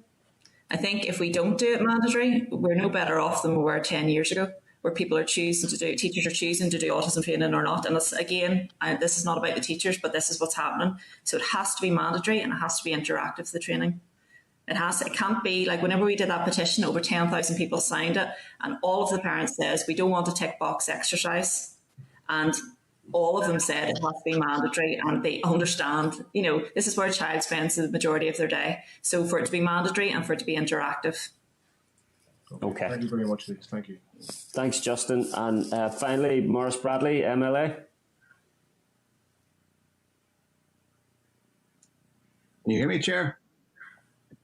Yes, Maurice, go ahead. Yes, thank you. Maurice, go ahead. Yeah, thanks, Chair, and thanks very much for the presentation this morning, ladies. I believe that mandatory training is vital, and I would agree that this committee should write seeking clarity on where we presently are and identify what the drawbacks are to actually having mandatory training. And I think it was William alluded to it. We also need to identify and write to any ministers and departments necessary, I think, to have a joined-up approach to ensure that people suffering from autism, that they can be given every opportunity to the very best that they can be, not just in education, but also in employment opportunities. So it was a bit disappointed to learn how few people suffering from autism are actually in employment. I think that has to be addressed. But could I ask what the benefits could be delivered from a mandatory training to teachers working with children who are also dealing with a classroom setting and a classroom full of other pupils who may struggle to understand or deal with a fellow class member suffering from autism? And given the wide spectrum of autism, by training classroom assistants, could this training also be a benefit to teachers by having that extra set of hands available in a classroom setting to ensure the development of any pupil who may be suffering from autism? Yeah, so I think in terms of the training, we see training very much as I suppose as a primary aim, supporting and empowering teachers and teaching staff and classroom assistants to be able to understand their pupils in the best way, to recognise where the strengths of those pupils are and where potential challenges may arise, and supporting them with those things, and really empowering the child to be the best that they can be and attain the best education. But wider than that as well, we see it very much, as we said, as a whole school approach. We know that there are lots of challenges with peer understanding of autism as well. And we've engaged with schools and teachers before where there is a worry or a concern around engaging peers with understanding about inclusion and diversity in autism, because the teachers themselves aren't feeling confident about talking about autism. So how can they really promote a really positive and inclusive approach to their peers? So we very much see it as a whole school approach, that culture change that includes peers and includes the whole school and the whole classroom. We see that, a lot of the strategies that we embed within training and that we really promote to teachers will support the teachers to do their job in the best way possible, will support the whole classroom to function effectively and function together as a unit, and most importantly, support that autistic child to have the best educational experience. So again, we see it as that real wider approach, as you say, to support everybody and all the stakeholders involved. So, we think that's a really important part. And again, the idea of making it mandatory will really help, rather than there just being one teacher who's been trained in autism. It's really about that whole culture change. If the whole school is aware and understands and is positive of diversity and inclusion for autistic children and a range of children. So we feel that's really important. With the classroom assistants, as we said, we absolutely think it should be both teaching staff and classroom assistants should understand anybody who is supporting that child to attain education and have a positive educational experience should understand autism, should recognise the strengths of autistic individuals, and should support them to be able to make the most of their educational experience. And that goes for classroom assistants and teachers. We know that for a lot of people, they don't necessarily have classroom assistants as well. So that's why we think it's so important for teaching staff as well to have this training, not just for the children who are at stage 5 of special educational needs where they have a one-to-one classroom assistant. This goes right across the board for all 1 in 24 children who are autistic within our schools. Yeah, thank you. Okay. Yeah, Chair, just a wee comment that I think the Kerry and Christine both get the feeling that the entire committee is behind them in this here, and I wish them well, and we'll see what you can do as Chair. Thank you. Thanks, Morris. I think that's a good summary to conclude on, Morris. Kerry, Christine, thank you so much for your presentations today, and as all members have said, for the advocacy that you do on behalf of children with autism. We'll agree the actions that we've suggested today, and we'll keep you up to date as to the responses we receive. Thanks so much. Thanks, Chris. Thank you. Okay. Thank you. Bye. Okay, if Assembly Broadcasting could remove our witnesses and bring members back into the spotlight. And Clark, if you could summarise the actions for us. Sure. Chair, the committee will want to write to the Education Minister primarily, first of all, to ask about the rollout of mandatory autism training to all teaching staff to empower them to deal with this big category of pupils, and to ask why it hasn't been done before, given that the campaign has been represented to and favourably received by successive ministers over a long period of time. And there's a lot of detail, obviously, behind that, but also then the committee wanted to write to the Minister to reflect that this exemplar context we're trying to create in schools will need to follow through then to the workplace. And also the committee wanted to write to the Health Minister about the implementation of the Autism Strategy action plans, which are lagging. Is that enough for the moment? Yep. Yeah. Members agreed? Chair, could I maybe just add? Yep.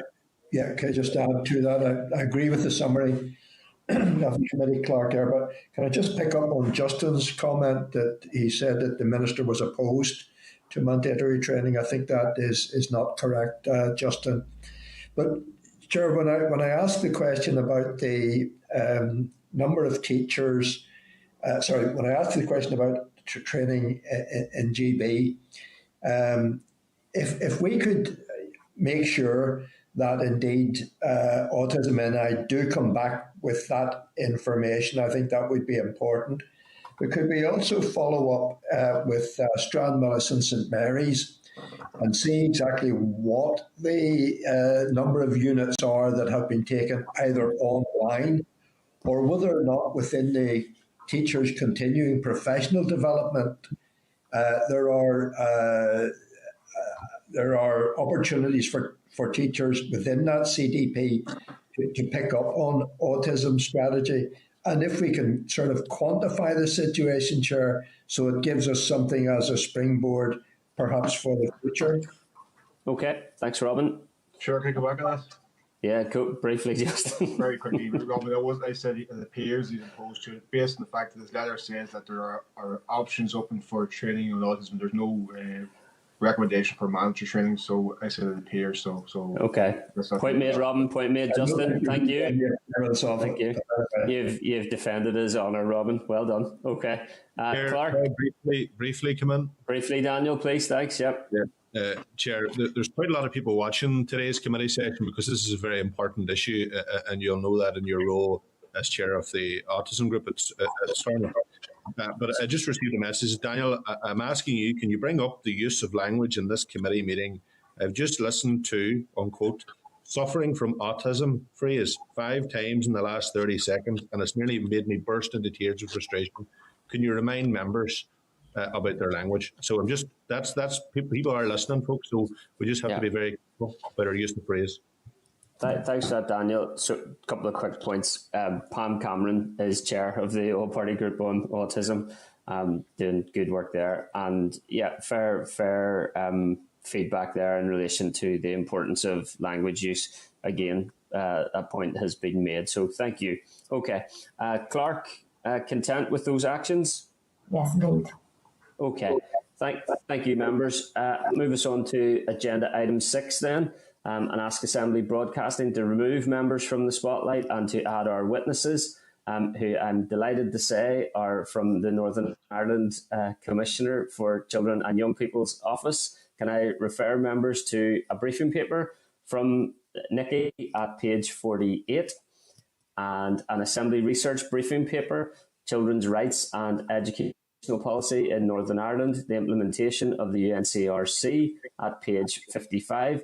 And can I give a very warm welcome to Kula Yasuma, the Northern Ireland Commissioner for Children and Young People, Mairead McCafferty, Chief Executive. Are members hearing me okay? For some reason, I'm not working. I can hear you, Kula. Am I clear? I was echoing a bit there. Can you hear me okay? Yeah. You can. Is there feedback? Yeah. Maybe if witnesses could just mute themselves before I bring you in, that'd be great.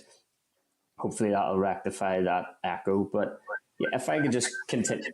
I'm still echoing, Clark, am I? Yeah. You are. I'll just ask broadcasting for you if there's anything you can do, Chair. Bear with me. Okay. Something wrong with my camera. Well, is that better? Can you hear me? Clark, can you hear me okay? Yes? Okay. So I'll just continue to welcome Mairead McCafferty, the Chief Executive of the Northern Ireland Commissioner for Children and Young People's Office, Senior Niamh Devlin, Senior Policy and Research Officer, Christine Irvine, Policy and Research Officer. You're all very welcome this morning.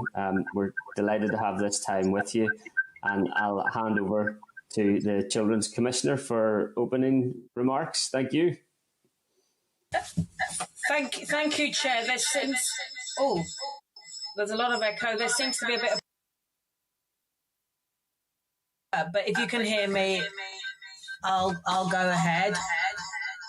Yes, I'm experiencing that echo as well, Kula. Let me just ask the clerk if Assembly Broadcasting can do anything about that, because I want to make sure you're clear and good quality. Clark, any feedback from Assembly Broadcasting? Me, Chair. I know. They've just said that all of the feedback is coming from Kula, actually. So right, I'm going to go out and come back. Will I do that? Okay. Yeah, okay. Try that, Kula. Thank you. Thank you.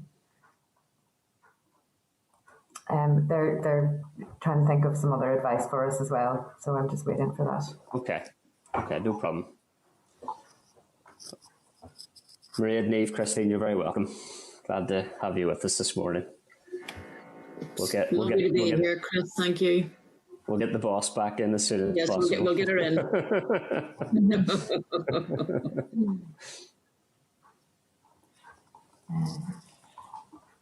And wait, Clark, just to double check, we have to shortly before 12 o'clock today, isn't that right? Yes? 12 o'clock is our cutoff. Okay. Okay, so broadcasting are happy to just see how Kula sounds when she comes back. Okay. Yeah. Okay. And I'm just checking the spotlight, so she's not back in just yet. She's in the audience, so we're moving. She's moved up. There we go. There we go. Okay. There we go. Commissioner.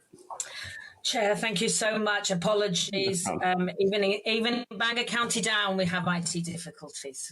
That's all sorted. Thank you. Okay, so thank you for your welcome, and before we launch, and we're really looking forward to the discussion. I and the team. I just want to give a quick overview of where we're at and some of the issues that we want to highlight with you. And you've already introduced the team, so I'll just move straight in. Just to say that NICCY continue to closely monitor and advise on the impact of the pandemic on children and young people, and what we have seen during the last year is a clear evidence that the pandemic and closure of schools has brought into sharp relief the fragility of the lives of children and their families. Excuse me. Particularly those living in poverty and those with additional needs. And your previous from Autism NI highlighted a lot of that. I do want to say, though, at the beginning, the quick response of the Department of Education to replace free school meals with direct payments is to be applauded, as is the provision of additional devices and a free Wi-Fi scheme for those who need it. But there remain concerns about the relatively slow allocation of devices and the impact on education and the well-being of children who have been without a device for much of the lockdown and therefore largely have been able to properly engage with home learning. Of particular concern is the impact of the pandemic on children with special educational needs and disability. Despite the fact that at the start of this most recent lockdown at Christmas, the Minister issued a directive requiring all special schools to remain open for all of the 6,000 children and young people. A number of schools were only able to offer part-time provision. It's critical that the relevant authorities reflect on their actions during the last few months and their behaviours during this time and learn from it. So we've seen that the playing field has become more unlevel than it was ever before. And many young people, for too many young people, and additional measures must be put in place to support them. This could include, but is not limited to, the additional supports to be provided to children through the Engage programme, which I know you've talked a lot about. Moving on, it's evident that the COVID-19 pandemic has had a significant impact on the mental health and well-being of our children and young people. And I applaud, again, formally add my congratulations and applaud the committee for the magnificent evidence session with young people from across a range of organisations, including our youth panel. It was one of the highlights, I think, of the career of this assembly. The closure of schools, academic uncertainty, children having less contact with their peer group, and the disruption of routine, together with concern about the virus, are all likely to create or have exacerbated existing mental health problems amongst our young people. It's really important to note that there's not a common experience for children and young people, not for how they've experienced the lockdown and school closures, nor how they feel about reopening and restarting of education. Therefore, there cannot be one response or set of expectations to reopening, but a pause to see how our young people are, how they are coping, and an ability to respond accordingly. However, and it's a big, big however, my office has received a significant number of reports of the pressures being placed on young people, particularly those in exam years, and the associated stress and anxiety generated by exam-like continuous assessment so soon after reopening. For too many of our young people, the rhetoric of well-being has been abandoned for the stress of academic testing. There appears to be, in some schools, an undue focus on assessment at the cost of well-being and education recovery. And it's important to note that this is not only for GCSE, AS and A-level students, but also in some cases for Year 12 pupils who are being tested amidst the continued uncertainty regarding the transfer test. There have been, just again moving more broadly to mental health, there have been significant policy and strategy developments over the last year, which have focused on children and young people's mental health and emotional well-being, including the pending mental health strategy, the mental health action plan that the Minister for Health published 10 months ago, and of course the emotional health and well-being in education framework, which all identify a range of supports and interventions within an education setting. The need for an adequately resourced plan for all educational settings, which focus on building emotional well-being and good mental health of our children, young people and staff, was necessary before COVID and is even more important now. However, it doesn't exist in a silo, and therefore other parts of the system must all be sufficiently resourced and integrated. And we in NICCY should be carefully monitoring their rollout and effectiveness. Words are great, but actions are far more important. And this will go alongside our monitoring and implementation of the Still Waiting report that we published in September 2018. In a couple of months, my office will publish what we hope will be a comprehensive, as comprehensive as we can make it within the resources available, report on the impact of the pandemic on our young people, and we'll be making recommendations as to the way forward. Moving more broadly on to some of the broader education issues. The provision of appropriate, effective and timely support for children and young people with special educational needs and disability is a critical issue for my office. And the committee will, of course, be aware that we issued Too Little Too Late last March. We continue to work closely with the relevant authorities to ensure that the recommendations from Too Little Too Late are actioned and outcomes improved for children and young people. We're encouraged by the establishment of a DE-SEN governance group and the action to date by the SEND Strategic Development Programme Board. And we look forward to getting into more detail with the committee on the new SEN framework at a later date, and understand we're looking at dates for May or June. Again, moving on more broadly to educational inequalities and inclusion. As I've already said, there are marked inequalities in Northern Ireland with regard to educational outcome, particularly when we consider that the aim of education should be about the development of a child's talents, personalities and abilities. Educational inequalities can only be addressed through significant transformation of the system in Northern Ireland, and we are encouraged by the progressing of the commitments made in New Decade New Approach, and stress that the independent review must be founded on children's rights and best interests, and must be inclusive of the experiences and views of children, young people, their parents and carers. I'm now just going to very quickly talk about three issues, one of which has you've already discussed here. Firstly, relationship and sexuality education. Concern has been expressed, particularly by children and young people, with regards to the lack of consistency in relationship and sexuality education, or RSE, across our schools.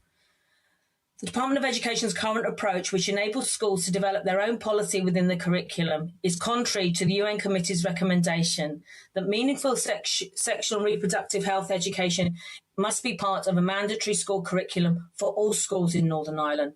And additionally, it contravenes Section 9 of the Northern Ireland Executive Formation Act of 2019, which requires the introduction of a compulsory RSE curriculum. The committee has already, with Autism NI, talked about restraint and seclusion, and I want to briefly update the committee on our work, and happy to take further questions during our discussions. We have in NICCY been concerned for many years about the use of restraint and seclusion in education settings. And we have, I can inform the committee, commenced work on a review of these practices to ensure that every education in Northern Ireland complies with the rights of children and young people. To do so, we must ban the use of restraint and seclusion for disciplinary purposes. And this includes any technique designed to inflict pain. Ensure that restraint is only used as a measure of last resort to prevent harm to the child. And what that actually then means is we can see no justification for the use of isolation rooms in any of our education settings. And we must make the reporting and the monitoring of the use of restraint mandatory across all settings, bearing in mind what I've said about seclusion being banned outright. Finally, it would be remiss of me not to discuss the disturbances and riots over the last 2 months, actually, and over the last 30 years. Rioting is not a legitimate expression of concern, and I have no doubt that particularly at the beginning, around about Good Friday, criminal actors, under whatever guise they chose to have, exerted control and coerced young people into taking part in these disturbances. This is clearly a safeguarding issue as it harms young people as well as their communities and adversely impacts on their life chances. Young people and their communities need sustainable support and funding to progress existing action plans, including the Children and Young People Strategy and Recommendation B13 of the Tackling Paramilitary Action Plan. Children and young people must feel and believe that they are part of the process to ensure peace and that progress is sustainable in Northern Ireland. To move forward, they have to have a proper understanding of the past. And in this regard, our education system has been found sorely wanting. So that's as much as I want to say in my formal remarks. And I, Mairead, Niamh and Christine look forward to discussing all the issues with you. Thank you, Chair. Thank you, Commissioner. And thank you for covering such a wide range of issues. Hopefully you'll agree those are all issues that the committee has sought to work with you on and to make priorities for our work programme as well. There's a number of issues there that we will seek to take forward action on as well, particularly in relation to RSE, as you mentioned there, the need for some key issues on that. We hope for a motion in relation to RSE and indeed the restraint and seclusion issue as well, although that's encouraging to hear of the work that you're already doing in relation to that issue. There are a wide range of educational issues that you touch on there as well that we share concerns on in relation to the over-assessment and indeed the need for certainty with regards to post-primary transfer arrangements next year. Welcome also your really clear comments in relation to the damage done to children and young people through that coercive control in relation to rioting and the need for real sustainable action to empower our young people in relation to positive opportunities. And you referred to the Paramilitary Action Plan as well.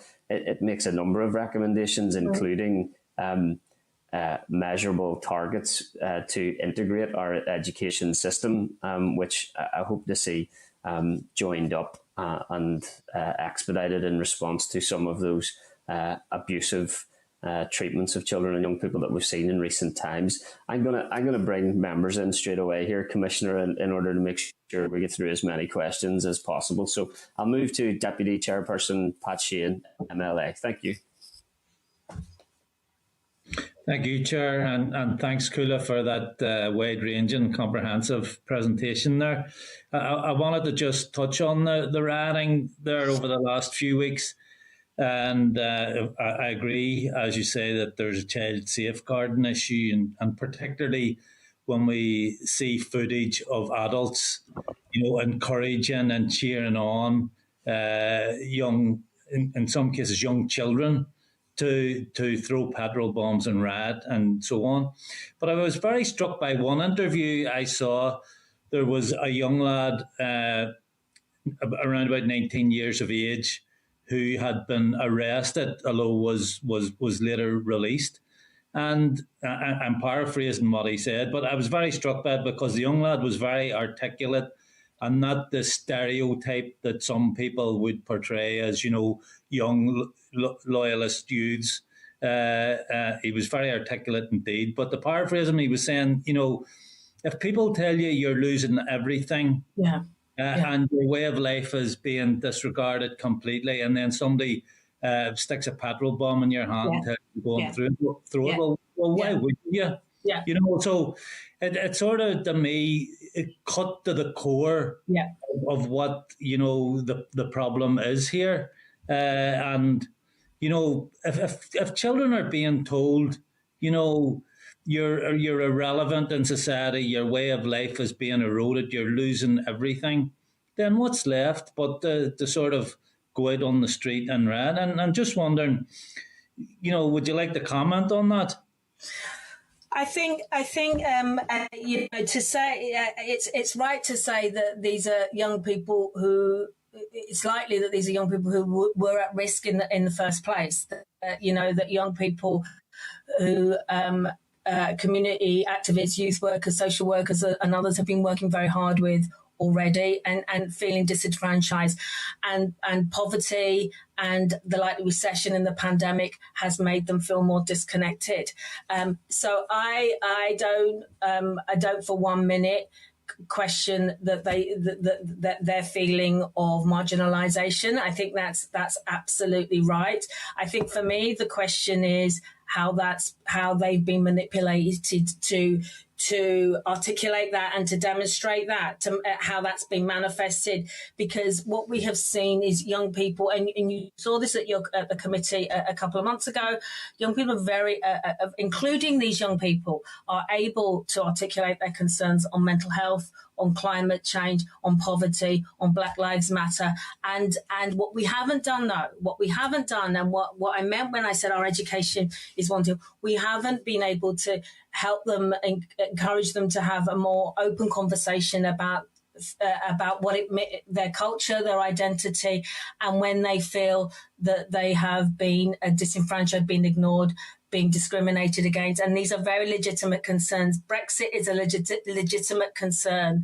What's happened with some of the policing behaviours and COVID regulations are legitimate concerns. But the fact that they are vulnerable and disenfranchised means that they are vulnerable to manipulation, and that's what's happened. So I do not want for 1 minute to dismiss the views of young people.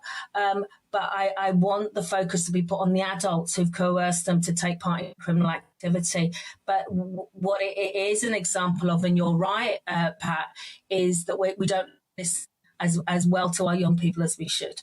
And what is, I just want to finish by saying what has broken my heart over the last 2 weeks is this is the image that has gone around the world of Northern Ireland and our kids. And that's not the Northern Ireland and children that we know they are, including those who are rioting. They are fantastic, vibrant, resilient, funny young people with hopes and dreams that they live every day. And that's the image we need to portray to the world, not what they've seen in the last 2 weeks. Yeah, no, and I absolutely agree with you. And I think it was Billy Hutchison I heard saying that sometimes, it's the perception that's more important than the actual reality. And I agree with you completely that we need to listen to these young people and listen to their concerns and try to allay their fears. Yeah. And that's very, very important. I want to move on to another subject quickly. You majored heavily there in your presentation on mental health. And I have been advocating with the Education Minister that he should bring forward a broad-ranging strategy to deal with the fallout from the pandemic. And you may be aware that Professor Siobhan O'Neill, the mental health champion, was in with us some time ago, and she agreed with the assessment that there's going to be a tsunami of mental health challenges coming out of this pandemic, and that my fear is that the minister is going to rely on his mental health and well-being framework that was designed and formulated pre-COVID, and it's not going to deal with the broad range of problems that are going to be there in the aftermath of it. So there has been some commentary in the media around a recovery curriculum, and I'd just like to hear your views on those particular issues. Thanks. I'm going to say something very briefly and then pass on to the team. I think the recovery curriculum it works for some and not for others. Tell that to a year 12 who's in school at the moment doing 3 sets of assessments for every single GCSE subject they're doing. We've taken our focus off the mental health, but I'm going to hand over.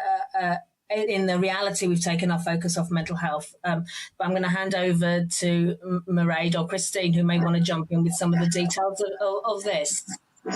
Yeah, I'm just going to mention, obviously, because obviously in terms of mental health and education, it's a joint responsibility just, between the Department of Education, the Department of Health, and obviously both ministers have responsibility there. And to flag up as well that we will be speaking with the Health Minister in the very near future about this too, Pat, just to flag up the very same concerns that you've also articulated.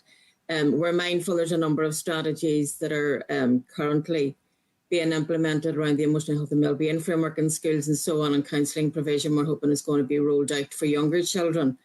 But we're mindful as well that, as you say, post this pandemic and, while we want to see an end to the pandemic as such, we are going to have to adapt to our lives to coping with this and the threat of this in the future. So I think you're absolutely right. Fundamentally, mental health and emotional well-being of our children is key. And building their resilience is also going to be key as well, which is where education in the classroom has a huge role. And schools, principals and teachers and education staff have a huge role as well.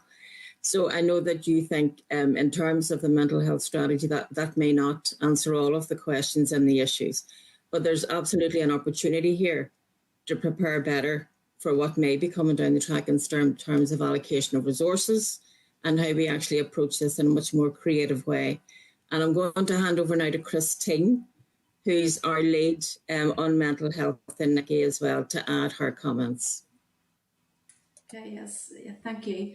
Pat, you're posing a really, really important question, and it's really great to see the amount of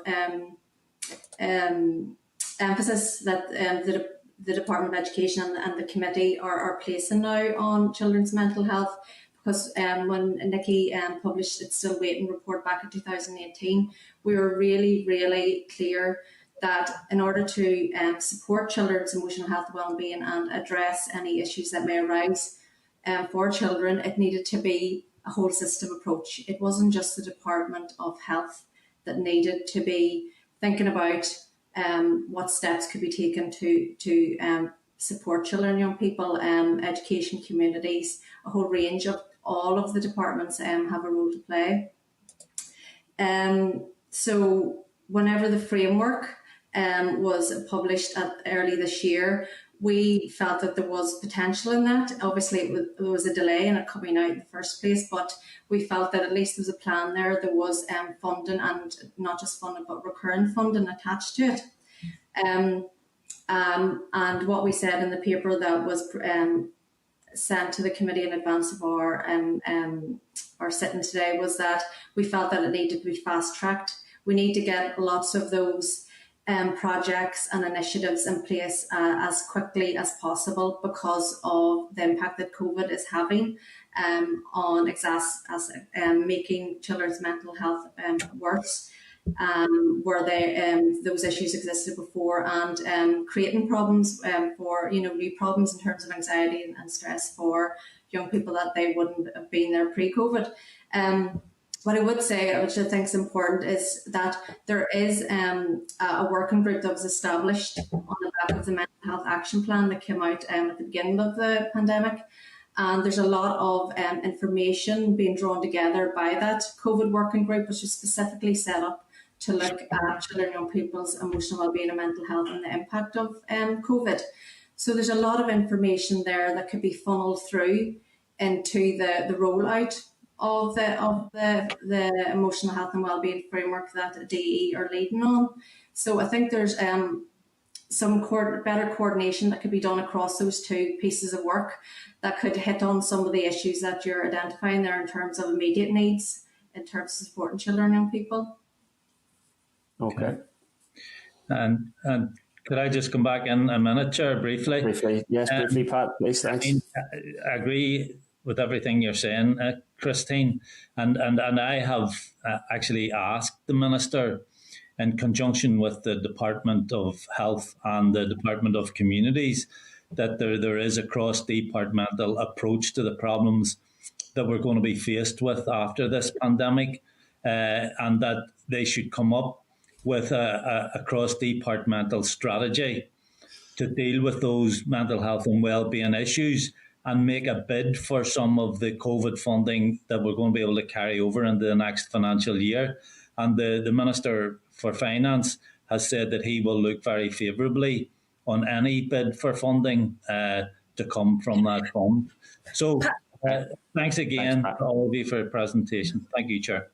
Thanks, Pat. I just stepped in briefly. So members and our guests, I think we have 50 minutes max left to available to us today, and another 7 MLAs to get through.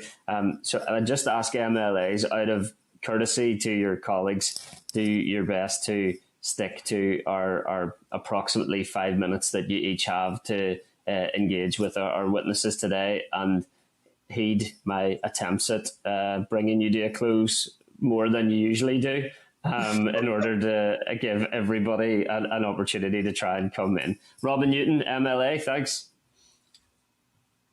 Thank the Commissioner and our team for joining with us today. And I suppose what is a very, very important time for young people, as indeed they return to school in particular. I do want to pick up on the theme, Chair, of a joined-up strategy. And I'm pleased to hear about the work group on mental health and emotional well-being. I think that's useful, and that the fact that they appear to be doing some good work, as reported by Christine, that sounds to be good. And I do think, Chair, there is a need for an educational minister perhaps led strategy, but indeed that it does need to involve health, it does need to involve community, and obviously it needs to involve support from the finance minister in actually providing the wherewithal to deliver the programme. So I think the committee, not wishing to speak for the whole committee, Chair, but I think that in past meetings we have generally agreed that is a appropriate way of hopefully addressing the anticipated educational gaps and indeed the mental health areas. Can I maybe just pose to the Commissioner and her team 2 questions? First of all, and you've made it's actually our page 52 of your report, Overcoming the Educational Inequalities and Promoting Inclusion. The Minister has established his working group on underachievement. Has NICCY been able to make a contribution to that report, which I believe is at the interim stage, working towards final report, Chair? Maybe if take that as a first question. Thanks, Robin. Yeah, so can I say something about strategy, because I'm very wary of strategies, because sometimes strategies can delay. We have the Minister launched on behalf of the executive, the Children and Young People Strategy in November of last year. They're working on the action plan, which is a cross executive, cross departmental strategy. And they are working on the action plan. That action plan, that strategy has to be for our children of the next 10 years. Our children children in the next 10 years are COVID recovery children. And therefore, that strategy has to be moulded to meet the needs of our children coming out of COVID. So I suppose, absolutely, we need a strategy and action plan. What I would say back to you, Mr. Newton, and to Mr. Sheehan beforehand, we have a strategy. We just need to make sure that the actions and the outworkings of that strategy meet the needs of our children and young people today. So I want to say that because I don't want more civil servants going into dark corners writing strategies. The panel on educational disadvantage, yes, of course, we have engaged quite significantly with them. We made a substantial submission to them, and I met with the panel some months ago and outlining our range of concerns and issues, and we intend to do so, if not more, to do it more extensively with the independent review that the Minister has also begun the process of implementing. So yes, we have engaged with the panel and actually have welcomed their recent interim report about some of the work they've done, and delighted about the way they've included children and young people in their work. Okay, can I then, in terms of, I'm sufficiently put back in my box now about the strategy, so.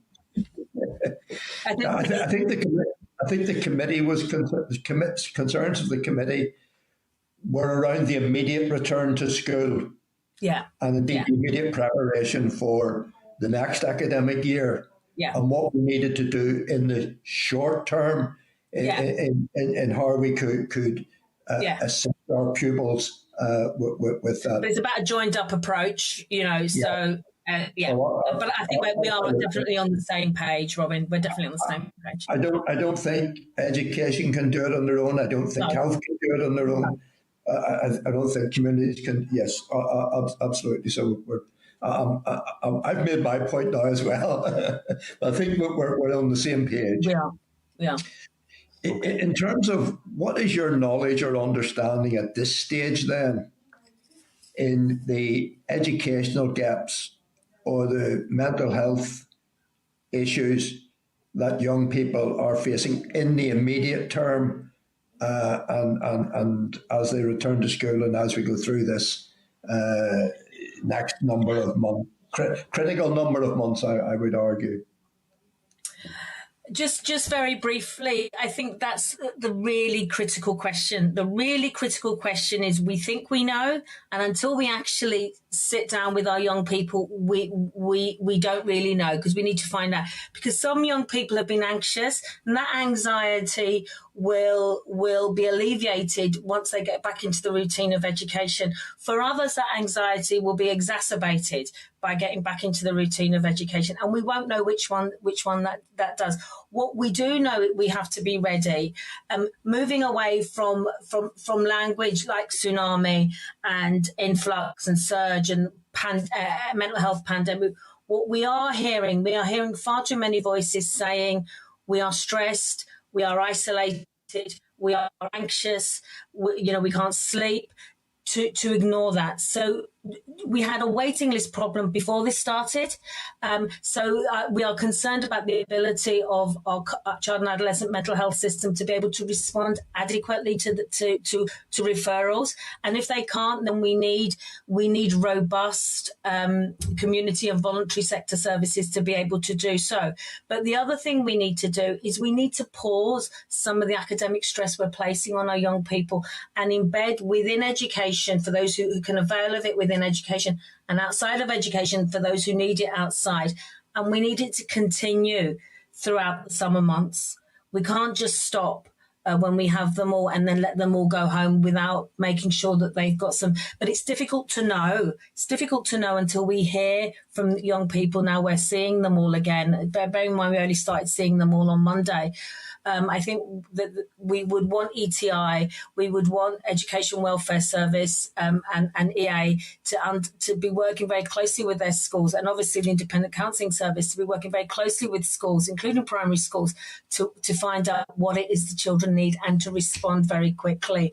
And we need to know where the funding is around the education, the emotional health and wellbeing framework. Sorry, does anyone else want to jump in, bearing in mind I've taken up all the time now? Sorry. Sure, I'm gonna have to, Robin, apologies, I'm gonna have to keep us moving here, but you'll forgive me at a later date. Thank you for those really pertinent questions, Robin. Can I bring in Daniel McCrossan, MLA, please? Thanks. Killa, you and your colleagues are most welcome. It's always a pleasure to hear of the great work that you're continuing to do, and we follow you very closely. You're very strong in the points you make publicly, and I think you've been very, very good in how you've assessed the recent violence on the streets of Belfast and Derry and other places. And you're 100% right. It's child exploitation, it's child abuse, and it should be stopped immediately. And this is about scratching the surface to see what really is going on in these communities. And I think you've been very, very clear and very, very good on that. So thank you for being a strong voice for young people across Northern Ireland. You've been monitoring the impact of the pandemic on children and young people's rights and have highlighted many of the concerns we have had here on the Education Committee. For example, the slow rollout of additional devices and free Wi-Fi and issues relating to consistency and quality of remote education. And we've spoken about that in the past. As you know, our young people are facing their GCSE, AS and A levels and are now engaging in assessment procedures designed to provide evidence to enable them to be awarded grades. I have big concerns about this, raised it with the Minister and with Justin Edwards of SIA. Are you, as the Children and Young Persons Commissioner, satisfied with the processes put in place by the Minister and SIA to award grades? Secondly, do you believe these will be fair for all of our young people? And thirdly, are there any other aspects of the processes that you would give cause for concern? Thank you. Goodness. Are you sure, Chair, I only have a few minutes to answer this? So I think what SIA published was okay, and I'll let colleagues jump in. Do I think it's been implemented properly in schools? As I said in my opening remarks, no, I don't. What SIA said, they offered a range of methods by which evidence could be submitted for young people's work, one of which was controlled assessments and in school. What they have assured us, they told principals, was that controlled assessments wasn't the only method and shouldn't be used, but they were offering it as advice. What we're hearing from some schools is that message doesn't seem to have got through. What we're hearing from some young people is that message hasn't gone through. So I'm loath to say it's SIA, I'm loath to say it's schools, I'm loath to say it's DE, but there is something wrong with what was issued as guidance and what has happened with implementation in some schools, because we're hearing from children that they are being assessed constantly and that it's everything. It's exams, but in every way, but in name. So that's when then we come to the fairness issue. I think we need to question then: is this fair? And again, SIA have assured us that they're planning to introduce some robust quality assurance processes. But bearing in mind what we went through last year, I think we do not want to be where we were last year, when on results day it suddenly became apparent. I don't want to use the word debacle, but that the situation was less than satisfactory. Just very quickly, do Mairead or Niamh want to jump in on anything I may have missed? I think one of the biggest fundamental issues, as Cialla's already said, is really about the consistency and how this is being applied across all schools, because that's going to be vital in terms of establishing a level playing field for pupils. And obviously, as Cialla's already highlighted and we've highlighted previously, with SIA, there needs to be that robust monitoring and quality assurance to make sure that children aren't treated unfairly or feel that they have been treated unfairly as a result of the processes now taking place. And we're mindful, one of the reasons that NICCY called for a focus on wellbeing was because of the pressures on children during the lockdown periods, and also because they need to be focused on wellbeing and mental health for children coming back into school. Unfortunately, as you've heard earlier already, there has been a move towards let's start looking at this assessment cycle already, and staff are already and pupils are already feeling under pressure. And we do get cases through our legal department highlighting the pressures that children and young people are feeling as well. I think Niamh also wants to come in here as well. Niamh? Yes, just on the point of consistency and considering the implementation of the guidance. In absence of the publication of the appeals policy, which we know is going to be coming soon, and we'll be advising on that, what we would recommend and call for is for schools to be very clear and to communicate with pupils and their parents about their policy for determining grades, to be very clear on the evidence that will be used and the process for internal standardisation. Daniel, if I just come in briefly on that as well, I'll try and be flexible with time here. But we'd raised a couple of times with the Minister and with SIA, and look, this isn't the fault of schools, to be clear. You know, the Minister said there would definitely be exams, so don't over-assess.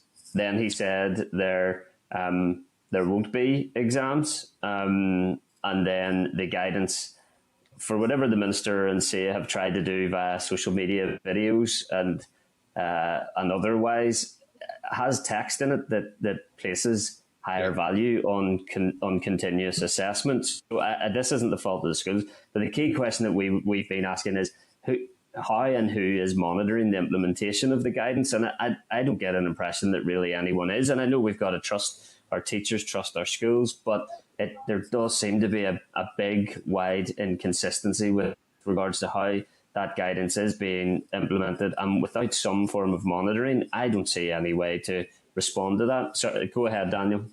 Yeah, I agree with you, Chair. I'm very, very fearful at this stage, given what I have heard, and given the young people I've spoken to in schools as well, that we are directly headed for the same direction as last year, and the signal points seem to be aimed in that direction. There's children, young people speaking to me saying that their assessments at GCSE have doubled. And they're ringing me directly to my office, desperate to speak to me, asking me, can I do something about it? That is a clear warning sign that these young people are under immense pressure. And I'm not just talking about children from certain circumstances, people right across the board, children with support or without it.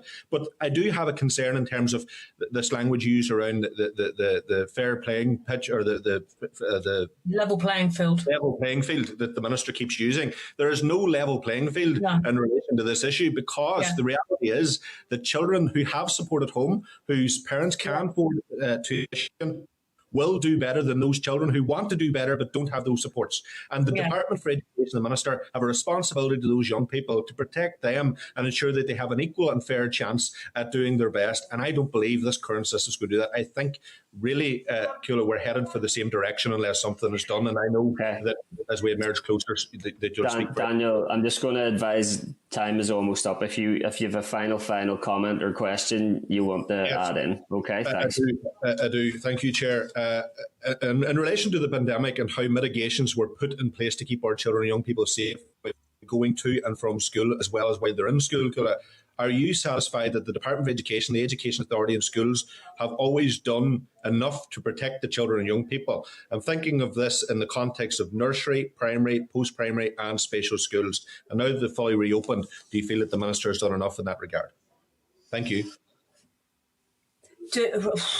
So we're currently looking at this in a far more in-depth, comprehensive way. So I don't want to preempt the findings of the report we're going to publish in June, at the end of June, and Neve particularly, but Mairead and Christine and others also working very hard, including speaking directly with young people about their experiences. Have I been frustrated by the way schools close? Have I been frustrated by the way announcements have been made? Have I been frustrated by hearing from teachers and school leaders and children about the way they've been informed about decisions? Do I think, particularly around children with special educational needs and disabilities, do I think we could have served them better in the first and the second lockdown, second set of closures for schools? I absolutely do. Do I think we needed to do more for our vulnerable children? I absolutely do.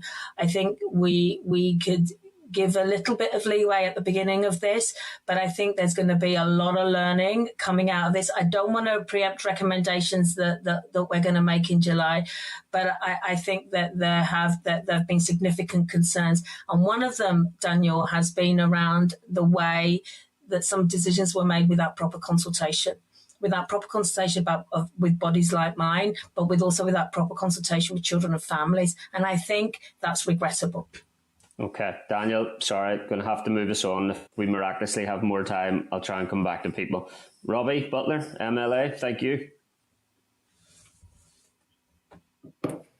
Chair, hello Nicky, I'll not name all your names, but thank you for joining us today and for the fabulous work you do.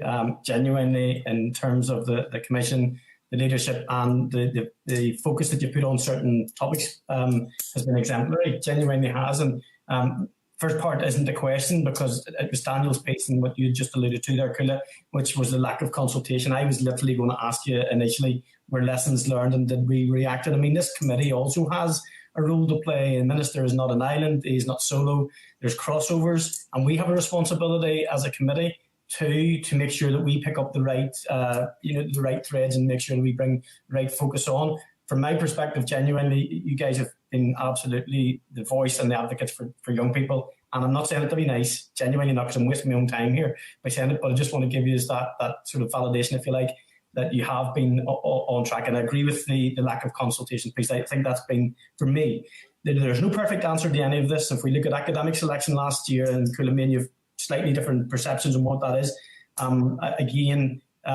The lack of the ability to find a suitable solution is regrettable. What have we learned?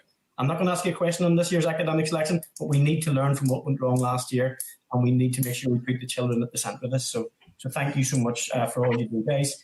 There's a lot of leading psychologists have been, they've coined the phrase that we need to emotionally regulate before we educate.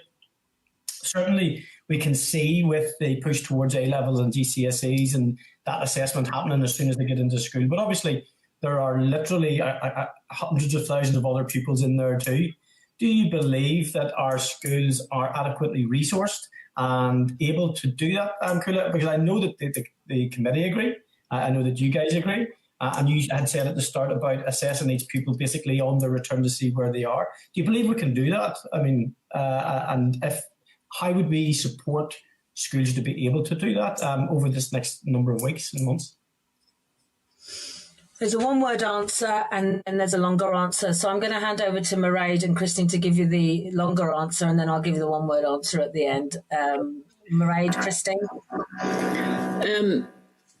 I mean, I suppose it's really looking at the practicalities that you're talking about, Robbie, because you're absolutely right. It's fundamental that children are education ready before we start to try and educate them. And I know that teachers are well aware of this. As a former teacher myself, I'd have to say that. But I do believe that it is absolutely key that we focus on where a child is at and where a young person is at when they return into the school setting. Is it possible for schools to do that? Well, I would say absolutely it is, because I think the teacher's role is very much to know their pupil. And I know that teachers are very committed to making sure that they support their children in the appropriate way. And in doing that, you need to see exactly what the child has been dealing with while they have been absent from the classroom as such. And as people have already pointed out, there has been a range of inequalities that we've been flagging up in terms of access to resources, access to Wi-Fi, access to digital devices, which we know in conversations with the Education Authority and the Department of Education more recently has been hopefully resolved, but we know there are still ongoing issues. But in I suppose, a short answer to can that be done? I believe it can be done. I believe the will is there for schools to make sure that they support their children to become education ready. And I think the focus on well-being and emotional well-being and mental health should have been the priority when children came back into the classroom on Monday in terms of the other years that hadn't been back in so far. Christine, do you want to add? Yeah. Just briefly, I think I would take off where we finished there, Mairead, and saying that in terms of emotional regulation and looking after the well-being of children, I think teachers play a huge part, and there's an awful lot of young people that will come back into school, and that reassurance from the teacher will just be enough to help them get onto the right path again and settle them. For some young people, that won't be the case, and for those young people, then schools need to be supported to be able to reach out to those multidisciplinary teams, other allied health professionals that need to come in and support that child and to support the school to support that child. We know that happens in Northern Ireland very, very well in many schools, but we know that there's inconsistencies. And now is the time. I often think of the silver linings that COVID has brought. we know what can be done when it has to be. We know if we think about CAMS and the introduction of online consultations, more telecommunication work, which is working for a lot of young people. And that's something young people are calling for a very long time. And the SINS system was saying that it couldn't be done, or even in appointments for young people. And now we know that is coming on board.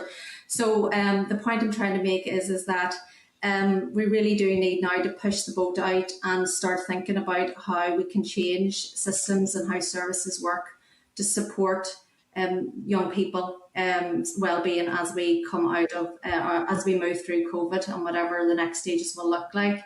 But yes, teachers can do an awful lot, but they also need support. They need to be linked, being able to connect out to all those other health professionals that play a part in supporting the well-being of children. But we need to make sure that all children are able to get access to that.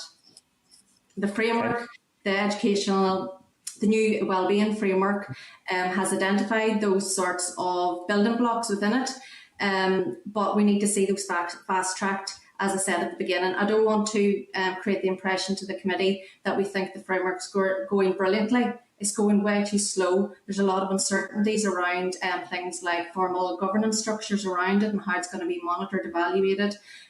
There's easier wins such as extending and building on existing programs such as RISE and REACH, but there's really challenging aspects of the framework, such as building wellbeing into the curriculum for children, building it into teacher training. Those things will take longer, but they're absolutely foundational to all those other things, all those other kind of easier wins in the framework. So I just wanted to, I'm glad I've got that opportunity to say that we need to see more progress with that framework, because it is critical as one piece of supporting schools and pupils.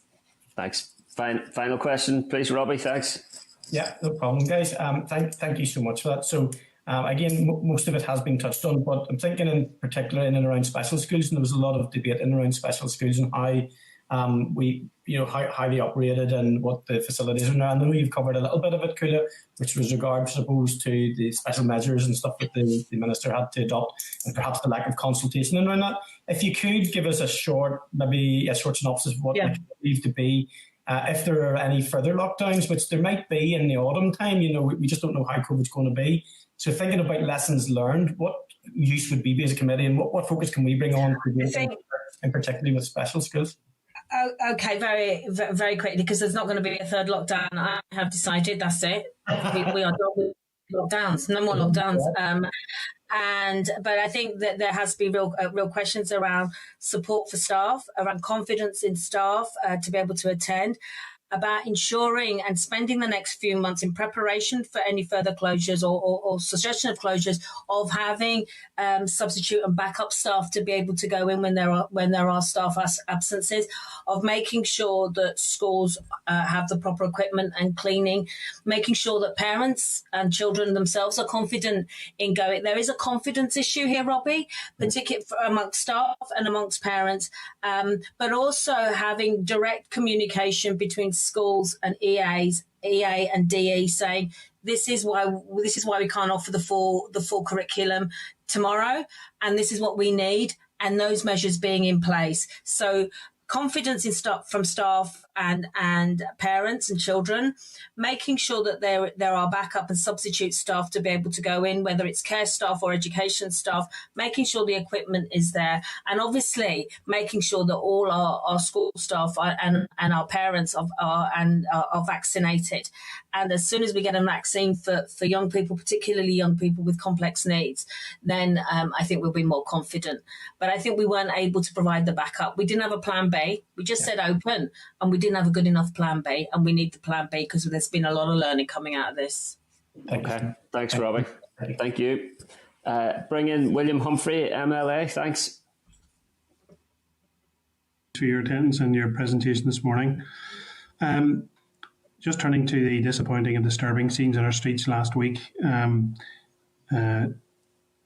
It's very, very sad to see any young people involved in that, although we need to keep it in perspective. It is a small number. Nevertheless, it is very, very disturbing.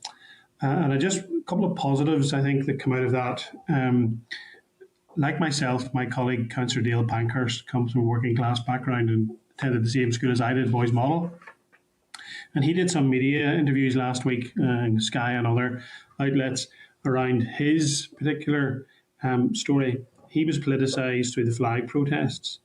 And Dale, during his interview, articulated that he took the view that it was important to get educated, to engage and to empower himself, and to take forward his frustrations and concerns and beliefs through the democratic process. And I would encourage all young people to do the same thing. He's completed his degree and is currently working on his doctorate. He's now been elected to the Belfast City Council and is indeed deputy leader of the DUP group there. So I would encourage young people in the community to follow Dale's example and leadership. Early this morning, I got a phone call from the principal of Springfield Primary School. Springfield's primary school had civil disorder, serious rioting on its doorstep last Wednesday and Thursday nights, and I visited the school along with the Lord Mayor on Friday morning. I want to pay tribute to Stephen Osborne, the principal there, and his team, who've done tremendous work. And another positive is that he phoned me this morning. Last year, his school was awarded the most caring school in Belfast for 2020. He phoned me this morning to tell me his school has been awarded the most caring school in the United Kingdom for 2021. So I think that when we talk about Education Ready, this is a school on an interface between North and West Belfast, which was due for closure about 15 years ago and is now doing tremendously well. In fact, is so successful, having had an extension, is still bursting at the seams and not big enough. So I want to commend the leadership of many of our teachers out there around these difficult situations, youth providers, uniformed organisations, sports clubs and football clubs and so on, for their work. Can I just turn to a question then, Chairman? And you talked about education inequalities, and you used the term a need for significant transformation of the system in Northern Ireland. Could you perhaps put some meat on the bones of that for me, please? Yes, of course. And we have written substantially and significantly on this area. I think we know that there are groups of young people who are disadvantaged by our education system.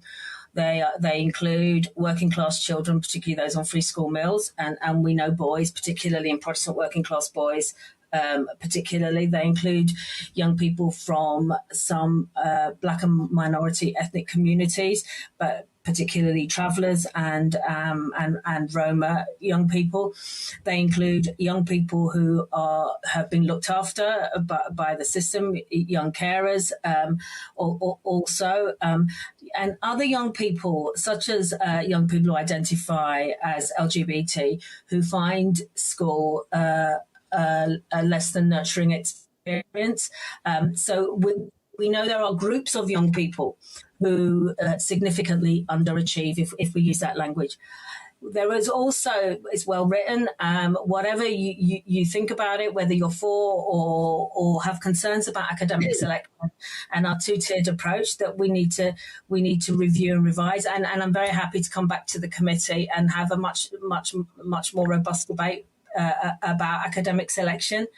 I think it's also fair to say that our religiously segregated system is also leads to divisions within our communities, and that does reflect our segregated communities and particularly social housing. And whilst we know that those young people who attend grammar schools do exceptionally well and the best amongst the UK academically, what we also know, and it's a well-worn phrase about the long tail of underachievement, those who don't do well do exceptionally badly. And the gap between what we'll call the haves and the have-nots is far too wide to be able to be palatable to any of us.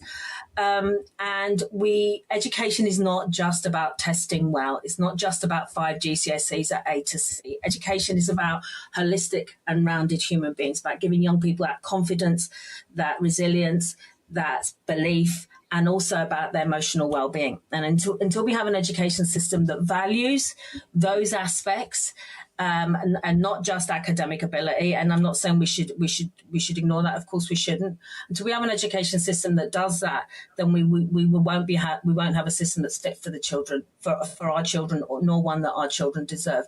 So I suppose, in a nutshell, our education is riven with divisions, and I'm hoping the independent review that the minister has implemented coming out of NDNA will begin to again articulate those divisions, but also identify the way forward. Well, I think Dr. Noel Purdy and his team's report, which is due I think in May, is hugely important in that context, and I look forward to that with interest. You also talked about sustainable support and funding in terms of young people. Can I suggest this is something which is not just a matter, an issue for the education department, but across government? Would you agree? Absolutely agree. I think stop-starting funding, piecemeal funding. We know that the current round of peace is going to end, and there's going to be a gap between the next one starting. That's not helpful. And also, initiative and fad overload would also inconsistencies is also of some concern. So we need sustainable services and supports in communities that are informed and driven by young people and those community activists, youth workers, schools who meet with and work with and interact with those young people every day. It needs to be driven by them. Yeah, the point I will finish with this, Chairman. The point I made when Professor O'Neill was in front of the committee a number of weeks ago was that as we come out of lockdown and the regulations that are currently in place, we do need to have those interventions, and whether there's over the summer months, those interventions need to be joined up in terms of government, local government, community, youth, uniformed organisations, sports clubs and so on, because young people have been restricted in so many ways, and this is important not just for their mental health, their spiritual health, their physical health, and obviously educationally as well. Thanks, Chairman. Thanks for that, William. Can I bring in Nicola Brogan, MLA? Thanks. Thank you, Chair, and again, thank you, Kula, Maria, Neve and Christine for joining us here this morning. First of all, I'd like to say, Kula, thanks for bringing up restraint and seclusion. We've already discussed this morning briefly, but as you may be aware, the committee had formal briefings and informal briefings from parents and advocates, parents of children who'd suffered restraint and seclusion incidents, and advocates for change to the law around restraint and seclusion. So I'm really pleased to hear that the Commission have reviewed it, or in the middle of reviewing it, and have called for a ban on restraint and seclusion as a disciplinary measure, and want all incidents to be recorded. I think that's so important, and as I've said before, I think it's really shocking that incidents aren't reported. There's no it's not mandatory to report them. This morning's briefing from Autism NI was focused on staff training, so teacher training and classroom assistant training, that on autism in particular, which I think would have a real positive impact on restraint and seclusion, and teachers and staff involved should know better how to communicate with kids with autism in particular in that case. But can you think then of any other ways, or how would you like it to be developed so that we can ban restraint and seclusion as a disciplinary measure?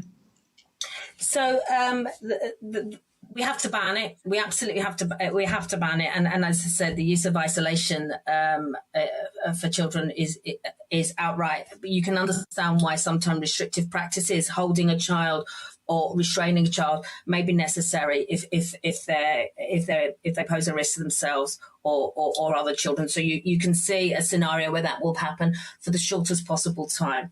And what we know is it's not just training; it's space and time in classroom to be able to be inclusive, to give children time to be able to express themselves, to have time. My daughter is training to be a teacher, and she was telling me about an incident when she was on her practice teaching of a child who was being very, very robust and very active in school, and the classroom assistant was able to take him out and just let him run around the playground. And so you're absolutely right. There needs to be good training, good techniques, good support, and space in the classroom to enable teachers and classroom assistant and others to be able to identify the child who you can see. You know the child, you know the early warning signs, you know their triggers if they have them, and so that will mean smaller class sizes or enough adults in the room to be able to identify the children who may need additional support. And it's about being inclusive of all our children and young people. There's no such thing as a bad child. And we need to, naughty children, bad children. We need that message to be clear, and we need to make sure we support our school and our school staff with training and with techniques and with space to be able to implement those techniques, Nicola. But we have to ban them. We have to be clear. We need a policy. A 22-year-old policy is not good enough, particularly when it's as weak as woolly as this one is. Cool, I absolutely agree with you, and I think it's I want to be a voice for those parents that have contacted us, and I think you're a great voice for it. So I do really appreciate that. So we'll keep working on that together. The other issue I want to bring up that you touched upon at your briefing was about relationships and sexual education. We debated a motion in the Assembly before Easter about the Violence Against Women and Girls strategy. And part of that, they're focused on the need for greater relationship and sexual education within the curriculum, and kind of more focused on that there. So I would like to hear your viewpoints on that, please, Kula. And anyone else talk about it? Yeah, just to say very quickly, we need to have a mandatory curriculum. There's no other part of the education curriculum where we have a pick and mix approach in the way we do with RSC. Of course, with relationships, there are some issues around beliefs, and parents have a role to play in that. But actually, we can still teach quite a lot that can fit into a curriculum, and that it shouldn't challenge people's beliefs and faith, and I would never want to do that. And we know that in England and Wales they are introducing a mandatory curriculum for young people in schools, and have a process with parents as well. But also, Nicola, there is a piece of law that says we have to do this. And that law, come July, will be 2 years old. So I am challenged, and I have had discussions both with the Secretary of State before the return of the Assembly and the Minister about the fact that we have a piece of law that says we have to have a mandatory curriculum. And 2 years after that law was passed, we haven't actually done anything significantly about it. And that is a cause for concern, and fits very neatly into the whole issue of consent and violence and abusive relationship, and particularly violence to women and girls, because we cannot assume that what's going on in our homes will give our children the best messages about relationships and consent and sexual health. Because do you know what? I'm not, as a very liberal mother of two daughters, I'm not sure I'm the best person to teach my girls about healthy sexual relationships, in view of the fact I don't want them ever to have sex ever, and they're both adults now. And so it needs to be done from somebody who is trained and is confident, but also in partnership with families and parents. And I don't want to be trying issue, but genuinely, this is so important, and we can't leave parents alone to do this. I don't know if anyone else wants to jump in there. Just in support of what you've already said, Kula, there, it's absolutely vital that we see this in the context of healthy relationships, because we wouldn't have violence against women if we didn't have the prejudices and the attitudes that we have in society. So educating our children from a young age around respect for each other is absolutely fundamental, which is why this part of the curriculum is so important. I think sometimes there's too much focus on the sexuality side of it, and people don't understand it's about relationships, and sexuality is part of a healthy relationship. But it is very much about education. And it is very much what we want to see in terms of changing societal attitudes and reducing violence against women in the journey towards eradicating all violence against all women. The concerning thing is that we see in young girls today that there are attitudes that still exist among our young people that we do have to challenge, and we can't do that if we don't have a mandatory curriculum that's effective and appropriate, and age appropriate as well. Okay. I'm nodding furiously with both of you. I agree with all that there. The only other point I would like to make is, as well as it being mandatory, it should be standardised so that all schools. Yes, I know, absolutely. It should be part of a curriculum that's recognisable and Yes, it should be in the same way the maths curriculum is, and the history curriculum is, and whatever. Absolutely, it should be standardised. Yes, of course. Great, thanks very much for that, Kula. Thank you. Thanks, Nicola. Justin McNulty, MLA. Hey guys. Good morning, Kula, Mairead, Niamh and Christine. Thank you very much for your evidence. Just on what was being discussed there, I spoke to Women's Aid at length a month back or so, and what they want to see delivered through our education system is teach children and young people about trust, equality, respect, consent and healthy relationships, and that really should be part of our curriculum. Kula, what is your perspective in terms of the impact of this pandemic? How do you see this? What's the outcome going to be for children and young people in terms of how it actually will impact them, given that there are many kids who are not from as balanced a background as others, and safe and as educational environment as ours? What's going to be the impact, the long-term impact for those children?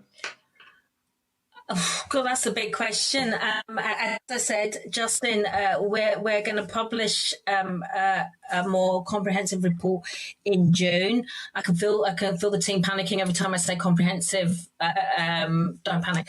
I think it's difficult to know what the impact is, but let me tell you what I think the lessons might be. The lessons, what the pandemic has shown us, as I've said into sharp relief, is the inequalities in our system, particularly with regards to poverty.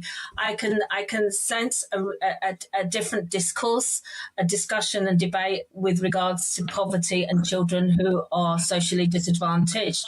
And we're moving away from the blaming of them or the ignoring of children and blaming their parents. And we're understanding that by ignoring or not doing enough to lift children out of poverty, whether you're talking about digital poverty, whether you're talking about free school meals, whether you're talking about period poverty, the one thing they have in common is that those homes do not have enough money in them, and that children are impacted on. So I suppose for me, I want to sort of end on an upbeat note by saying is we need to learn the lessons of the pandemic, and we need to do what Sir Michael Marmot says is build back fairer. Building back better means building back fairer, and making sure that the boat that all of our children are in has no holes, and that rising tide will lift all boats once we get back. And what it's taught us is we ignore our children and young people and those who know them best at our peril. And so, Justin, I want to be optimistic and say we must learn the lessons and work in partnership with those who work with children every day, who see children every day, and with children and young people themselves, in order to make sure we build back fairer for our kids. Okay, I love that concept. Could I build back fairer? And just put myself in the shoes of a young person. I think it's the part of our society which has been most adversely impacted as a consequence of COVID. You said that there's no such thing as a bad child, and I absolutely agree with that philosophy, and it's a very powerful outlook. Tell me, what do you think? I've reading your reports, reading your literature now, and there's a lot of information in relation to mental, emotional well-being of children. It doesn't relate at all to physical. I'm a bit concerned about that because I think the whole body, the whole system is interlinked and interconnected, and kids have been deprived not only the socialization aspect of school, but also the physical education piece of it, and also relating to sport. That's slowly starting to recommence, but there still is no internal indoors PE in schools, but there's a bit of a grey area on that from the guidelines. What is the impact of the lack of physical education and participation in sport and physical activity? Because some kids haven't got propensity for sport, but physical activity is still crucially important for everybody, not alone kids. What's your perspective on how that can be promoted and made mainstream more in our schools, and to be interlinked to the mental health piece for children and young people, because they are interlinked. Yeah, they are, and you're absolutely right to point out that my office hasn't done much work on physical health in that way. Although we're doing some work on illness, but that's a different point. But you're right around sports and exercise and activity. We haven't done, and so I'm literally holding up my hands and saying that there's only so much we can do, but I would never underestimate the impact it has on physical well-being and emotional well-being of exercise, and of being outside as well and play. Article 31 of the UN Convention on the Rights of the Child talks about play and leisure and sporting activity, and sometimes people think that's the wishy-washy article, but it's just as important as anything else a child does, because a child does need physical exercise. So as we look at what we've learned from the pandemic, particularly, I was going to say we're going into the summer months, but I forget we're in Northern Ireland, and that doesn't actually always mean very much for outdoor activity. But we do need to open up our outdoor spaces. We do need to get our sporting activities going. And a big plea to the girls on the back of last night's success that this is for young men, young women, and those who identify as neither, that exercise is for everyone, and that should be available, and also the importance of safe and open public spaces. But yeah, we haven't said as much as others have, nor done as much as others have, but there's only so much my office can do. But I think your points are well made, and we are more alert to it than we have been in the past. Okay, I would like to applaud the girls from last night. What a lift that is for them, for their families, for their communities. It was extraordinary success, and well done to them. And Neil and Labore, the work that they did to get there was extraordinary. Final point, Chair. Thanks, Justin. For 1 moment. Thanks. You mentioned the meeting we had with the young people previously as a committee. What were the positives from that meeting? Did you felt you're very positive, you're very glowing about that meeting, and we all really enjoyed that experience. But from your perspective, what were the real positives for that meeting? Right. Okay. So the positives for me was that you actually gave space to 3 hours. I think I'm right, because I tried to watch most of it. And actually just got distracted. It was the best thing on TV that whole week. I think you gave space for those young people to tell you their experiences. You asked them what I thought were really great questions. You were very, as a committee, not just you personally, Justin, as a committee, you were very respectful to them. I could feel their heads lifting because they knew they were being listened to. Now, so I felt it was one, like I said, one of the best things I've seen this assembly do around genuinely listening to young people. Now, as I've said to the chair subsequently, the test of this committee is what you do with the information those young people gave you, is how you feed that it wasn't just one great one-off event, that you feed that into all your work, that the voices of those young people remain ringing in your ears. And when you have others, particularly officials before you, that you represent what those young people told you was wrong with the system, was right with the system, and needed fixing with the system. So I suppose why I felt so happy, I will use that word, so happy after that meeting, was because I felt it was the beginning of something, not the end of something. It was the beginning of you seriously weaving in the views and experiences of a magnificent group of young people. And we will be keeping an eye on you, following up and seeing how what they said to you during that meeting changes the way you do business as a committee. Thanks, Justin. Thank you very much. So no pressure there. Thank you, Colin. Maurice Bradley, MLA.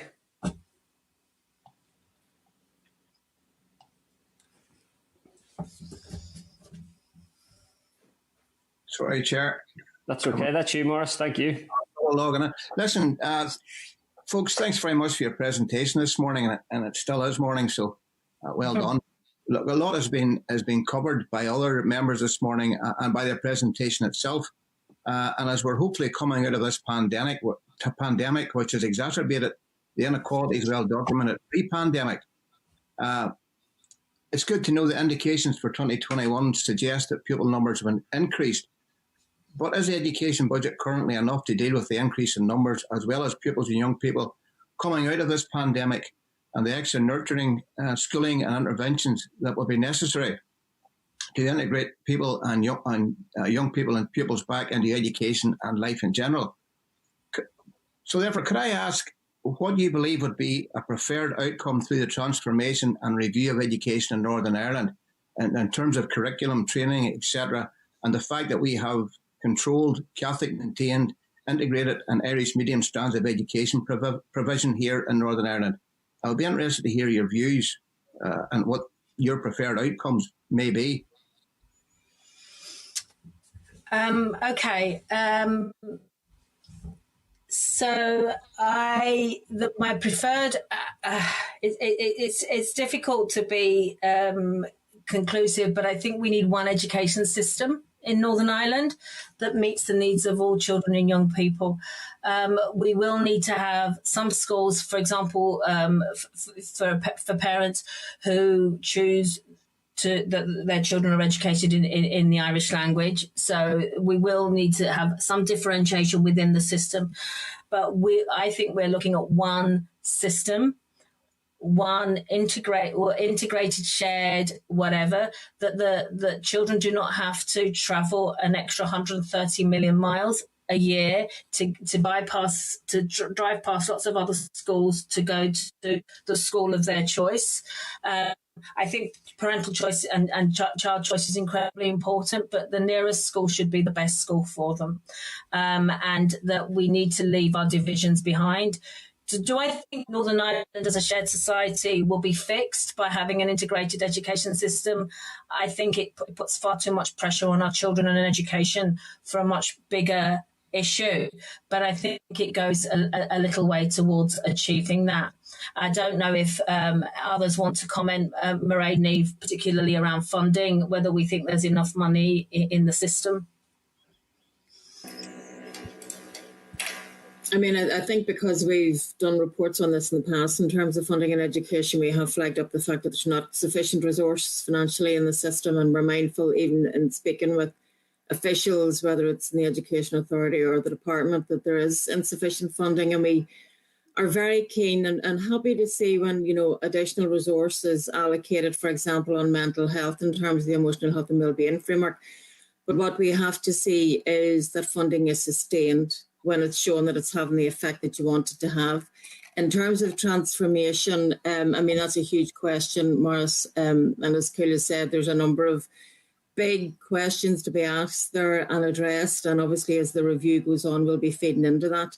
And it is, the argument's been made a number of times about the fact that we have a segregated education system, which is costing far more money than it needs to cost if it wasn't segregated. So, we need to have those challenging conversations going forward as well.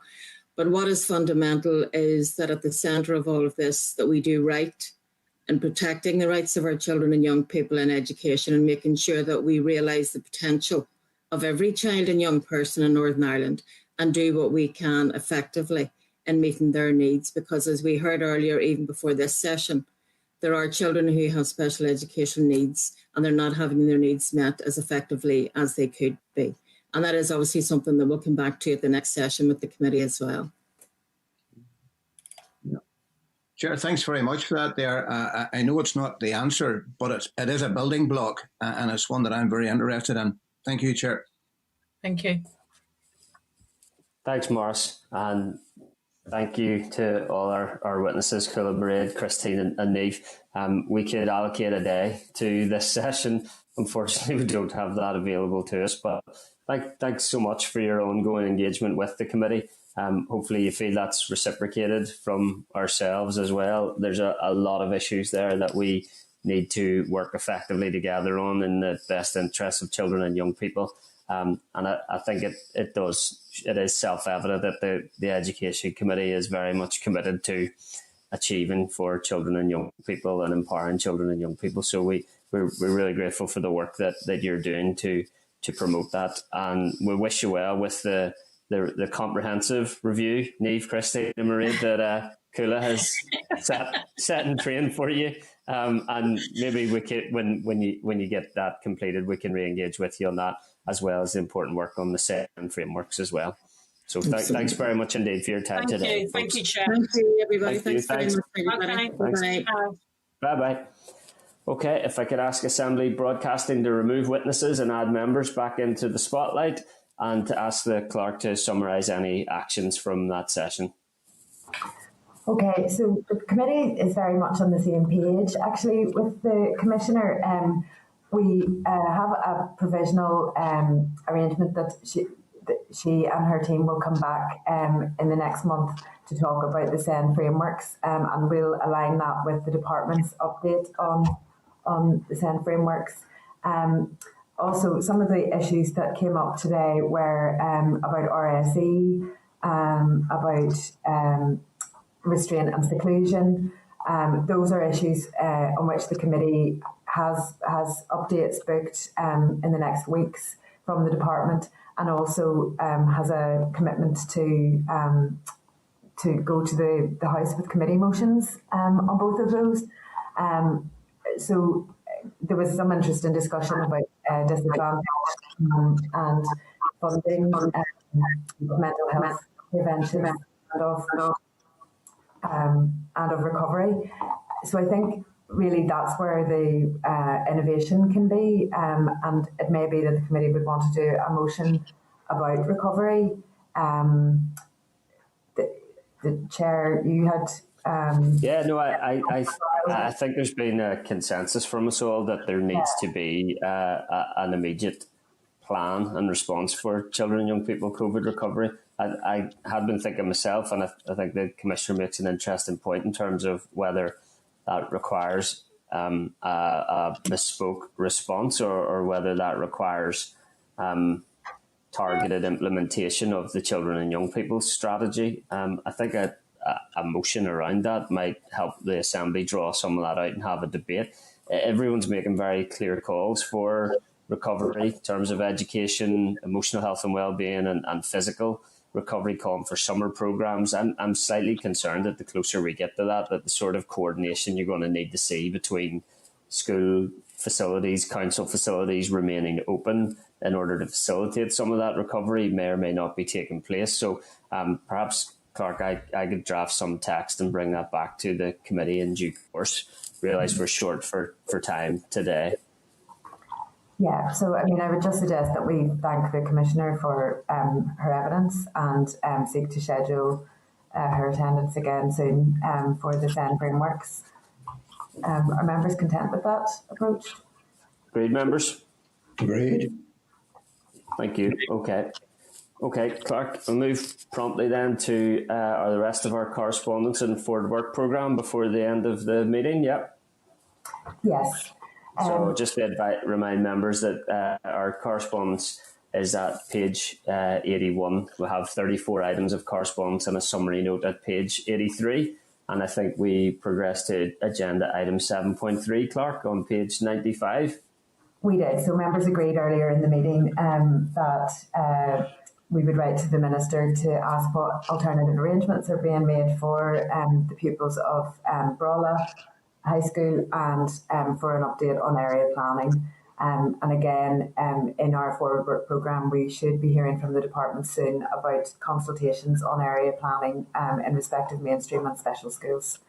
So item 7.3 then is a response from the department to recommendations made by the Belfast Youth Forum on relationship and sexuality education. As I said, the forward work programme has an update from the department in the next couple of weeks on relationship and sexuality education. Members, do you want to take any further action on this item? Members content to forward that response to the Belfast Youth Forum, and as Clark says, consider the update that we're going to receive in the next few weeks. Pat, did you raise a hand there? Or content? No, that's okay. Okay, members agreed? I'm content, Chair. Okay, thank you. Okay. Items 7.4 and 7.5 are responses from the Department to concerns on the Minister's decision to withdraw approval for YJEC qualifications for teaching in Northern Ireland schools from September 2022. So again, members, are you content to note and forward that to the correspondent who raised it? Agreed. Okay. Item 7.6 is a response from the Department about support for clinically vulnerable individuals and their families. Members, are you content to note and forward that to the correspondent who raised it? Agreed. Content. Thank you. 7.7 is a response from the Department on issues about planning for full school restart. Are members content to note and forward that to the correspondent who raised it? Thank you. 7.8 is a response about correspondence which proposed a public communication announcement strategy to help young people prepare for a return to face-to-face learning. And if members are content to note that, we can forward it to the correspondent who raised it. Agreed. Great.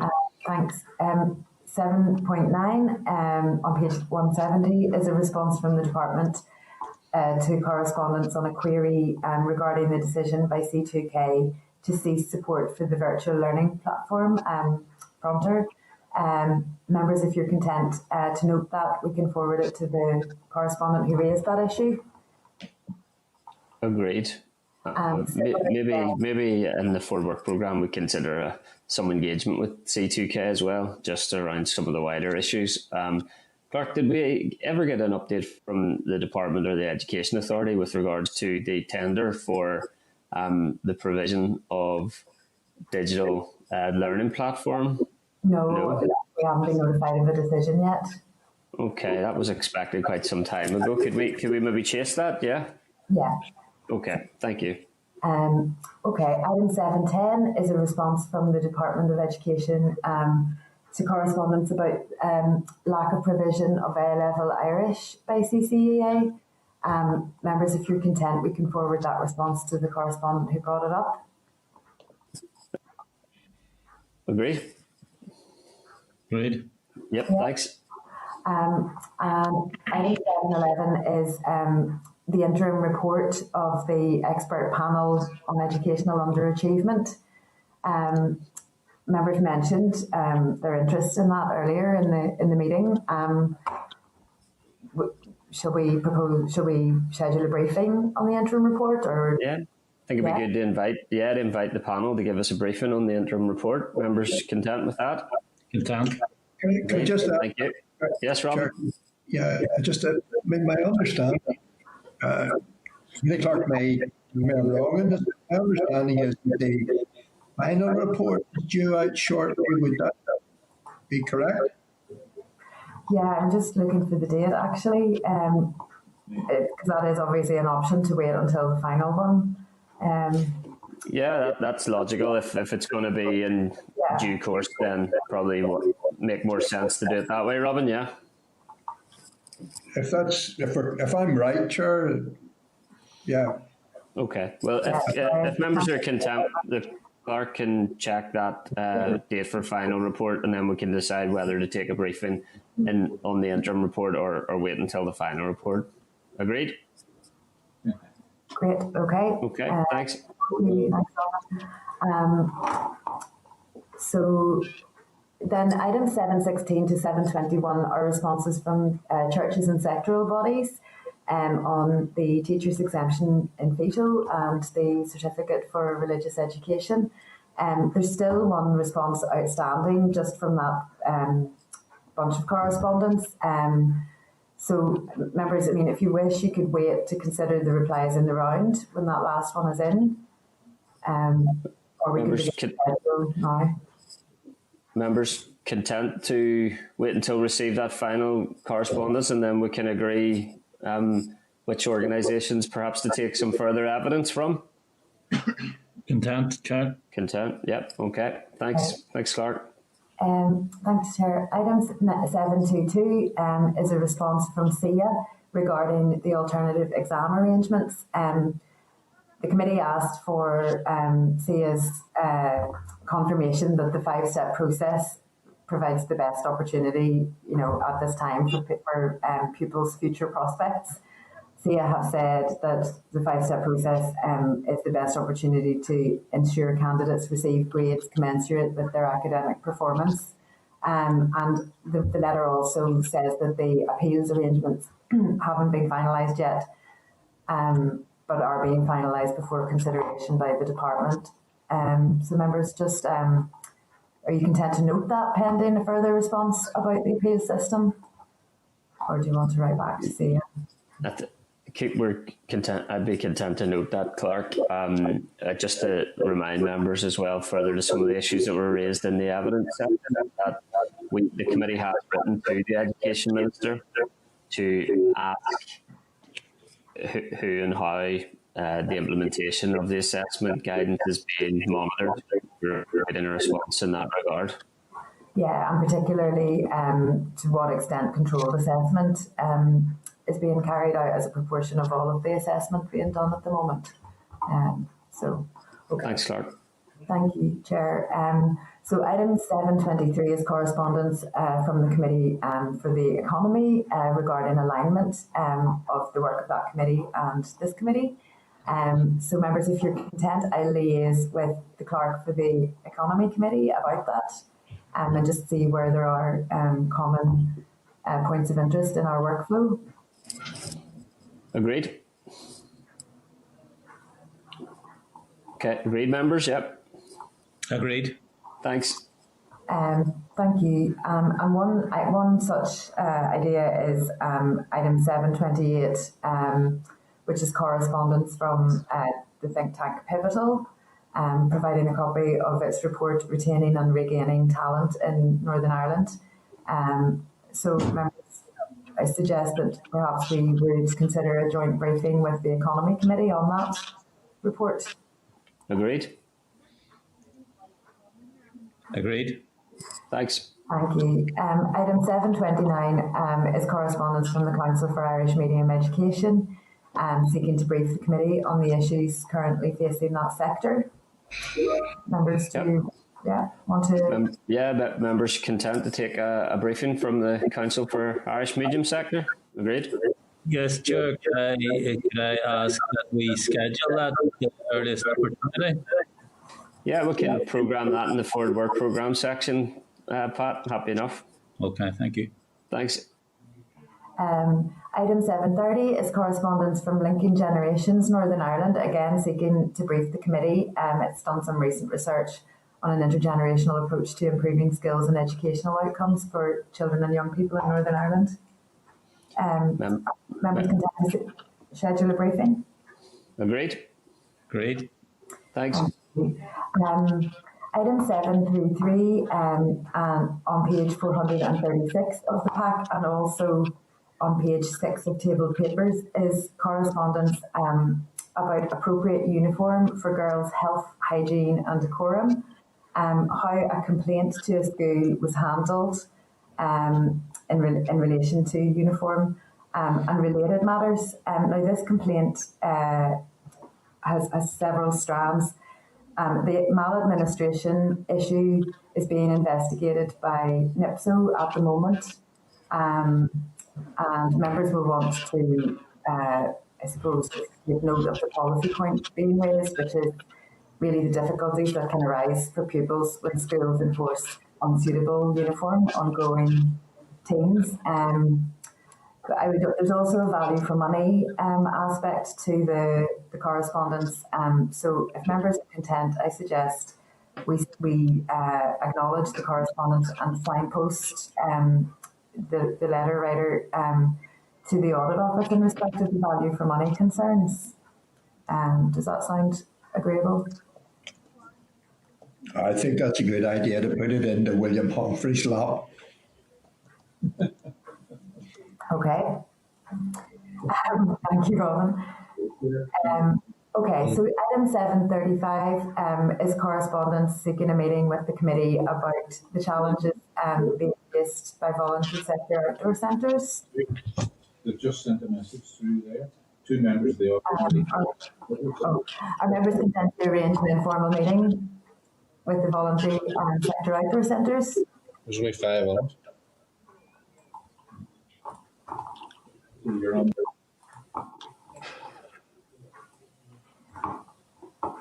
sorry, is that are members content to have an informal meeting with the Urian Mourne councillor about the outdoor centres? Sorry, Chair. I've lost my place. Just to know what page we're on. Beg your pardon. We're on page 454. And Pat, sorry, I hadn't noticed that the chair is out there for the moment. So are you content to chair just for the time being? Yes, Evie, no problem. Thank you. Well, I'm putting it to members. Are they happy to schedule an informal meeting with Urian Mourne regarding the outdoor centres? Yeah. Content? Happy. Chair, could just, rather than, I know perhaps Urian Mourne raised the issue, but it might be have a wider perspective on it. The committee could also schedule a briefing from the sector centres in its main meeting, if you wish, Robin. Yeah, I think that's probably it, Chair. Yeah. Okay. Yeah. Chair, Let's do that. Thank you. William, the correspondence. Sorry. Can I make the point that I think Robin's right. For Easter, I was down there, and there's some excellent outdoor centres. Sorry, William. Could I interrupt you for a second? Could I ask any members who aren't muted to mute themselves, please? There's a lot of feedback there. Thanks. Apologies, William. Go ahead. I'm just saying that over Easter I was down that there's some excellent outdoor centres there, and I've used them in my own scouting career. Take Robin's point forward. I also think in terms of those that are owned by government or local government, we also have Crawfordsburn Scout Centre owned by the Scout Council, Galloway owned by the Boys Brigade, Norn owned by Ulster Guides, and Ballyhorn owned by Scouting Ireland, Scouts. So I think we need to take them into consideration as well, because they've been devastated in terms of COVID and the implications flowing from that. Chair, thanks.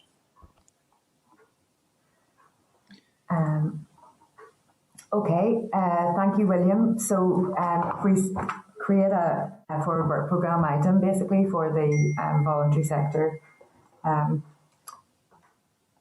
Yeah, okay, so the chair is unable to return, Deputy Chair, just... Okay. So members agree to that?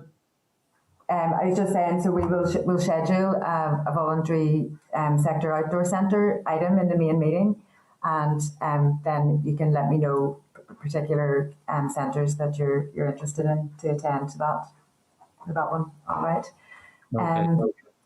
Okay. So members, that's the correspondence disposed of just for now. So Deputy Chair, if you want to proceed there with the next agenda item. Yeah, sorry. I'm just trying to find the chair's brief. Okay. So it's agenda item 8 next, members. I just our forward work programme. Forward work programme, and refer members to the draft forward work programme at page 456. Item 7. Sorry. Yeah, that there was an item in correspondence just at 7:24, which is relevant to the forward work programme. Okay, that's correspondence from the Committee for Finance regarding the timescale for scrutiny of budget 2021-22 by statutory committees. This being the case, the committee is hearing from DE officials at its meeting on the 28th of April. The members agreed to receive research briefing for this item at an informal meeting of the committee on the 27th of April at 9 a.m. Are members happy to do that? Yep, content. Content? Okay, thank you. Today, the committee has agreed to hear presentations from the Council for Irish Medium Education, Linking Generations NI, and the expert panel on underachievement. Also, the committee has agreed to propose briefings from Pivotal and on the 17-19 strategy, perhaps dealing jointly with the Committee for the Economy. These items will be provisionally scheduled in the next week's forward work programme. The committee agreed to endorse the forward work programme as amended. Yes, Chair. Agreed. Thank you. Do any members have any other business? Yes, Chairman, can I raise an issue, if you don't mind? Go ahead, William. Okay, during the meeting I've received an email from a young man in Carrickfergus. I haven't got permission to use his name, but I have got permission to raise the point he raises. I'm about to raise here. It was in relation to the presentation this morning there from Autism NI, in response to a question Mr. Butler asked in relation to mental health for autistic people. And the gentleman refers to, I can send the email on to the clerk, but the gentleman refers to the response where the chief executive mentioned that the statistics were dire for autistic people with regards to mental health, but then wouldn't mention them. She would rather not mention them. I think the gentleman writing has asked if we could pursue that and try and get statistics. Okay. I received that email as well. Okay. Okay. So I'm happy to forward that on to the clerk, and I've got permission to raise it there, so I'm happy to forward it on to the clerk. Thank you, William. So I'll follow that up on behalf of the committee then. Thank you. Okay. Any other business from members? No? Okay then. Agenda item 10 is the time of next meeting. The next formal committee meeting is scheduled to begin Wednesday, the 21st of April, via start at 9:30. And that's the end of business. Members, thank you. Thanks, everyone. Thank you, Deputy Chair. Thank you.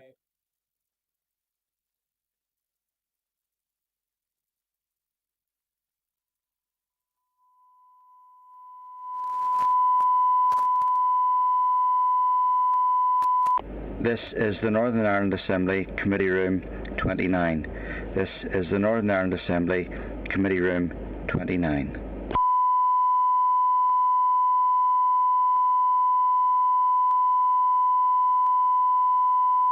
This is the Northern Ireland Assembly Committee Room 29. This is the Northern Ireland Assembly Committee Room 29.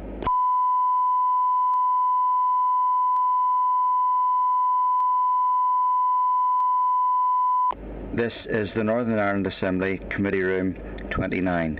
This is the Northern Ireland Assembly Committee Room 29.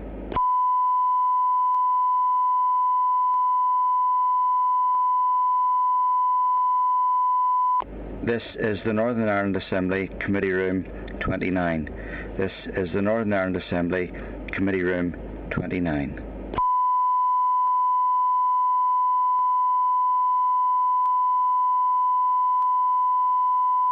This is the Northern Ireland Assembly Committee Room 29.